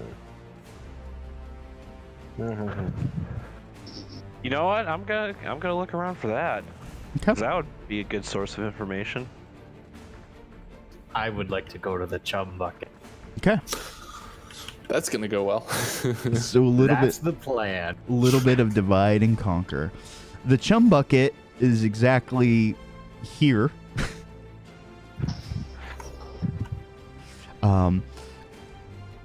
So we'll divide and conquer here a little bit. Those at the non-chum bucket, but still at some of these seedier establishments, can give me an investigate roll. Those at the chum bucket, you can give me an investigate as well. Makoto, I know you're also investigating. Okay. This is me as well, right? Is this hidden or in the open? So I think hidden rolls are more fun. Yeah. I also think hidden rolls are more fun, which is why I did one. So what are we rolling? Investigation? Investigate, yeah. Which locale were you investigating, Muranaka? I was investigating. Not the chum bucket, just kind of the... Oh, okay. I have a +8, by the way. So it should be one higher. No problem. All right, so we will start with those investigating non-chum bucket. You guys go and you see all sorts of basically salty pirates, smelly sort of deckhands and that sort of thing, laughing and hysteria. There's a bard that is up on stage performing like a kind of a fast-paced sort of shanty. People are dancing and glasses are clanking around everywhere. People dancing, laughing, having a good time. You will. This goes for the three there that are investigating. After talking around, there's one of the local captains happens to be here tonight. He's kind of has a bit of a shore leave for some of his crews. Seems like they've had a pretty good haul. He's mostly in the fishing trade, though rumor has he has expanded to other acquisitions, so to speak. Incorporated. They kind of point out a table there, and he doesn't look like much. He's human. He's got kind of a tan sort of skin. He's got kind of odd braids in his hair with a few kind of beads, some metal, some wooden, some made out of a precious, mineral or rock. Is just kind of sitting there. He does have kind of a fair maiden off to his side that's he's talking to. But most of the people around here, for the questions that you guys were asking, this would be one of the more likely suspects that would take on such a, kind of a treacherous sort of odd job.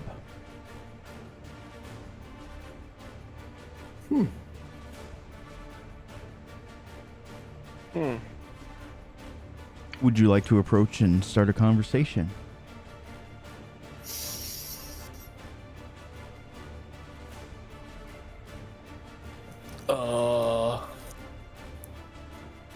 Yes. Okay. Again, kind of this tan-skinned human is kind of courting a tiefling, a red-skinned tiefling. She's not too bad on the eyes. He sees you kind of start to walk up. He gives you one of his eyes, so to speak. Kind of nods his head up in an upward kind of motion. Gesturing to go to meet him upstairs, kind of thing. Like a sup. Oh, yeah, so- the reverse. Okay, the reverse yeah. nod. Reverse nod, gotcha. I'll take a few gold coins out of my pouch. I'll take 2 gold coins out and sit down at a table nearby. Sit down nearby and just like rest my hand and kind of show the glint of gold from underneath, but like just wait for him to approach. Okay. He doesn't approach. However, he leans over and whispers something into this tiefling's ear. She kind of looks at him, stands up, moves over to your table. She puts her hands on her hips, kind of in full display here, and kind of bends over towards the table to lean in closer to kind of whisper. The captain says that's enough to at least buy a seat to talk. What sort of business? Information. What sort of information? Looking for someone. Ah, missing persons. 10 gold. I'll put 10 gold on the table. Okay. She puts her hand on the gold, doesn't remove it from the table. Does missing person have a name? Out of character, did we get the name of his apprentice? Nope. Nobody asked any questions. We're fucking stupid. We just figured we'd bumble into him at some point. Well, This missing person is lugging a good number of books and looking for passage. Also claims that he's an apprentice. May claim that he's apprentice to Grandmaster Hester. one of them intellectual types. She looks back over at the captain. He kind of strokes his mustache, gives her a nod. We might have some information on this missing person.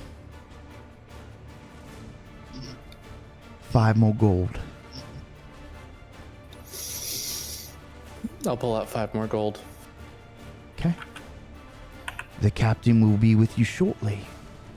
She grabs and slides the money into kind of like the I don't know, like she grabs the bottom bit of her shirt, kind of pulls it in. She goes back over to the captain, whispers a couple things into his ear. Can I insight check and make sure that she's not fucking with me? Yeah, go ahead. Okay. Is my passive perception, my passive listen, able to hear what she's saying? Do you speak Draconic? Fuck. Should've brought the helmet. So, I we're all America, but there's a lot of people here. Like, you know, Spanish is obviously a very predominant language here. Think of the Draconic here is like, you know, somebody who speaks English and Spanish, or somebody from another country. Oftentimes they'll learn English as a second language, so it's very natural for them to speak, and you're pretty certain that they know that you're foreigners here. Your insight. What was their first clue? So, yeah, she's definitely not to be trusted, but not to the point where you think that they're gonna like just start shanking you, so to speak. Well, so it's like I'm not about to get shanked, and they might actually have some information. Yes, but it is starting to feel a bit like a long shot here. They're very, I don't know, the business dealings here are super kind of shady. Even kind of what you're used to with Kiev or Misha or the Order of the Eye. They talk for a few moments, and he will rise up. You can see that one of his legs has been replaced. Quick question. Yes. Am I in this group or am I elsewhere? You are elsewhere. Okay, I just wanted to be sure. Because this is not the group investigating, but not at the chum bucket. That is correct. Okay, cool. Because Yep. I'm in neither of those groups apparently. You're your own separate group. Okay. 'Cause Am I you're- soloing also? What? Who else went to the chum bucket? Am I also going so? I believe you're the only one. So Well, I'm let's not go sure start if some you picked trouble. up. I was gonna go to the chum bucket as well. Okay, so you and Boris. He kind of conk walks over. His metal tipped wooden leg just kind of reverberates across the room as he kind of sits down, but he sits all like Han Solo style, like super cool, right? He kind of adjusts his tricorn a little bit. Your gold seems pretty good here. Want help with a missing person, do we? I imagine it's Grandmaster Hester's apprentice, right? Indeed. Yes. Yeah, he was here the other day, looking for quick passage to some uncharted island. Had to turn him away, though. Not enough gold. Too much risk, even for one as daring as myself. Did anybody happen to mention a place he might find passage at the price he wanted to the place he wanted to go? The way I see it, the boy's got two choices. A, he commandeers himself a vessel. Or B, he commandeers himself some gold. Very well. What's the cost on you letting me know if he comes back in? Maybe sending him my way. I suppose we can do that finder's fee, so to speak. Yeah, if we find him, I'm sure we can negotiate a price. I assume you want him all breathing like. I do Preferably. want him all breathing like, and I would prefer if the cargo with which he is laden is at least mostly intact. Oh, I see. I didn't see him carrying much, though he often kept feeling the inside of his pocket. I thought it was strange. Thought he was just hiding his gold from me. Something to keep in mind. I believe we have an accord. On any money that he may have on him, let's just say it's yours. We have no interest in it. We'll call that part of the finder's fee. I appreciate the tip. And I'll put 5 more gold down on the table and say a down payment. Your business is always appreciated. Insight check. Okay. I want to make sure he's not fucking with me. Listen, you're in. And then the last thing I'll say is, oh, and in case you get the idea of, seeing if he'll pay more than I will, ask me first. I shall extend the proper courtesy. I imagine I can't tell if he's lying or not. So he's lying about something. You get this bad feeling about him. He seems like he's the type that he's a double crosser. Mm-hmm. But at the same time, I've shown that I have money. 20 gold is pittance. And he's got a wooden leg. I mean, you could just kick that thing right off.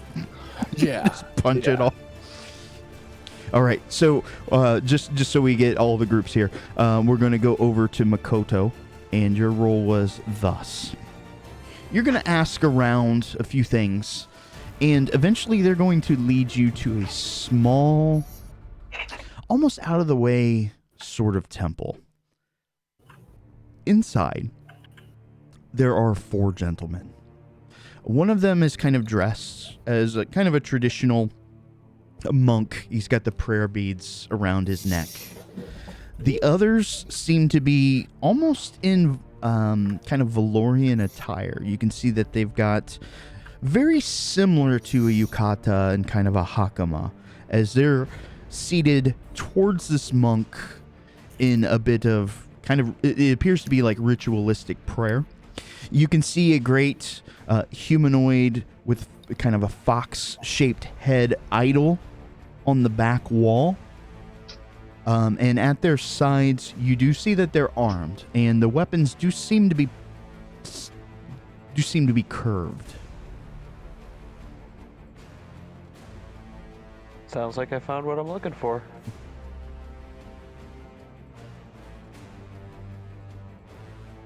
I believe you have. I imagine you approach.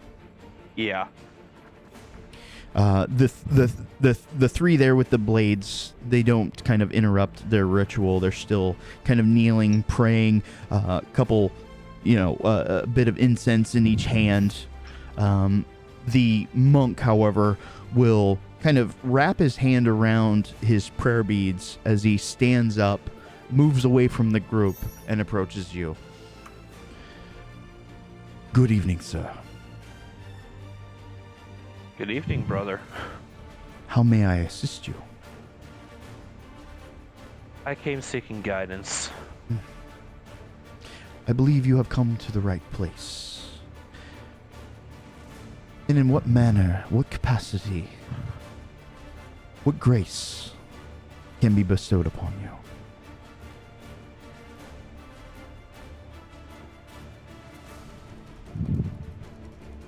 Well, I'm sure in no small part due to Master's grace, I have come to these lands in search of dragons.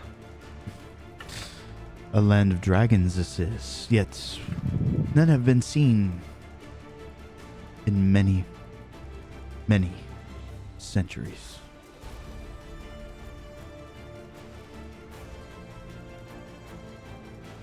I have reason to believe that there might be some either approaching these lands or have already been here. Ah, I see you are also gifted with the sight. I feel it too, brother.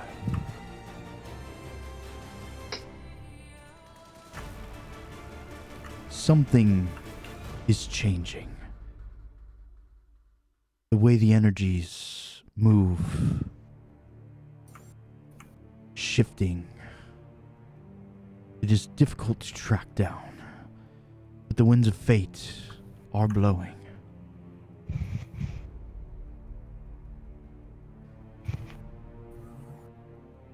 Yeah, I feel them too. I believe Master has brought us together. What is your quest?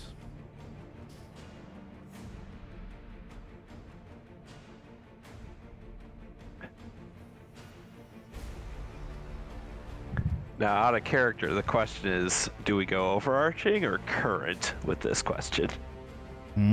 How do you want to approach it?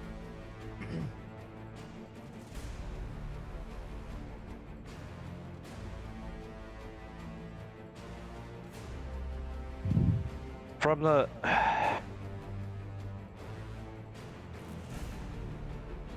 the far-off land of Valoris, I had borne witness to seeing one of these dragons rise again from slumber after, as you said, centuries. I see. I have reason to believe he is not the only one, and I intend to find them. I see.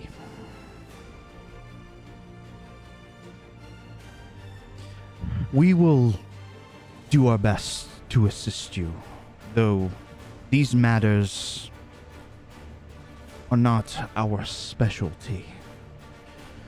But perhaps prayer, meditation can help set us on the right path.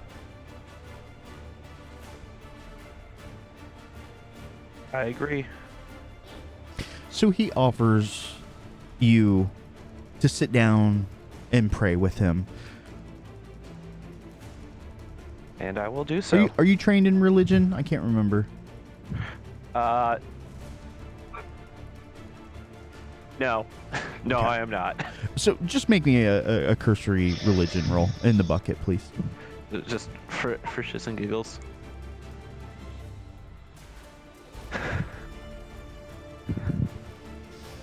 As you sit in meditation, I mean, you're there for, it doesn't seem like a long time, but probably an hour or so, praying with this monk, with kind of this unexpected kinship, so to speak. You feel kind of the gentle warmth, the presence of your patron and God. You feel, I guess, slightly emboldened a bit. Though you don't have any direct answers, you feel like clearing your mind and putting things at ease and just kind of cosmic ordering is going to bring you kind of good fortune in the future.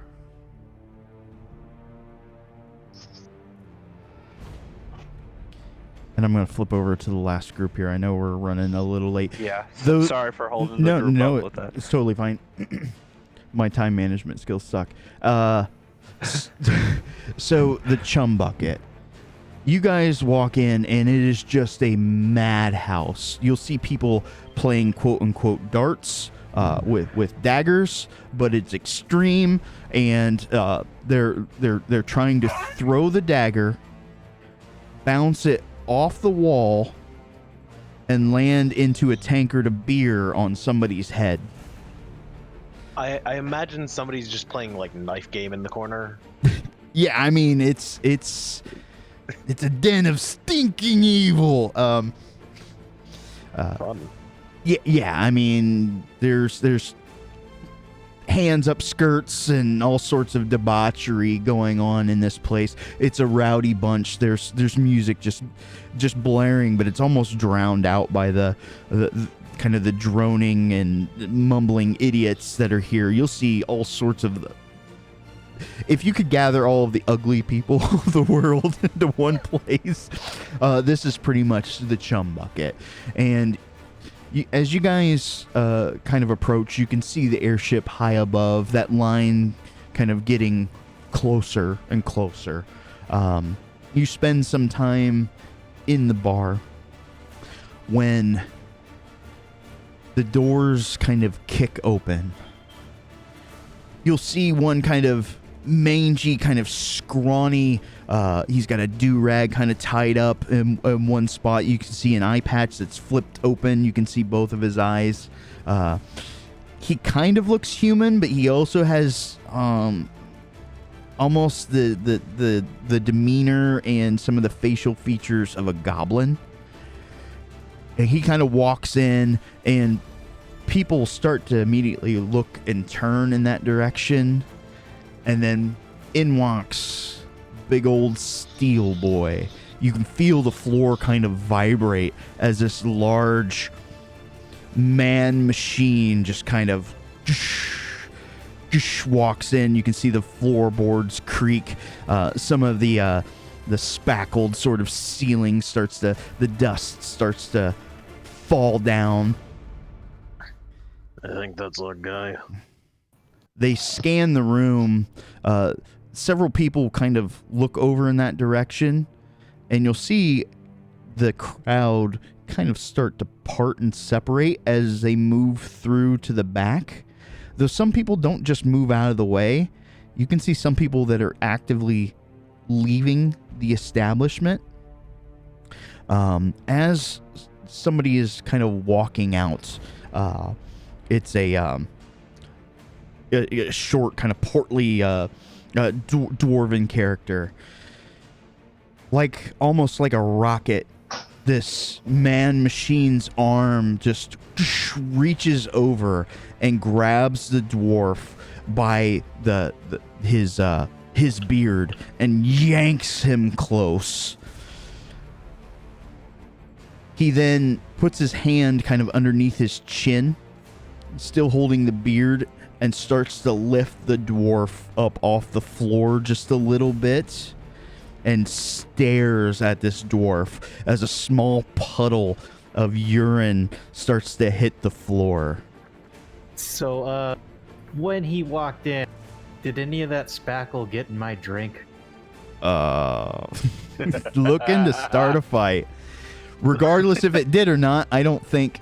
2%. Yeah, a rather large chunk of it, too. All right. Suribari is going to walk over to him, holding his drink. You owe me a new one. This man machine looks over at you. Doesn't say a word, but that kind of wormy, goblinoid-looking human slinks up to you. You got a problem, stranger? I'm gonna reply in goblin to mind his own business. I'm talking to the metal guy. I don't speak that sort of gibberish. Is that a jab at my looks? Unintentional. But I'm talking to him, not you. You see, we're at a bit of an impasse here. War here, he don't speak to nobody. Well, he doesn't need to speak. He needs to pay for my drink. You can hear the chanting from the background. Fight, fight, fight, fight. As people just start to kind of line and make a big circle around the group. Fight. Boris is definitely in the front, just chanting fight. Oh, that's amazing. It's like, fight, fight, fight. Well, if you want to have speak, the word's not good from the DM. If you want to speak to War, you're going to have to speak his language. War drops the dwarf, and you can hear kind of the clanking and grinding of metal as he forms a fist and rears back. Yeah, okay. Yeah. That happened.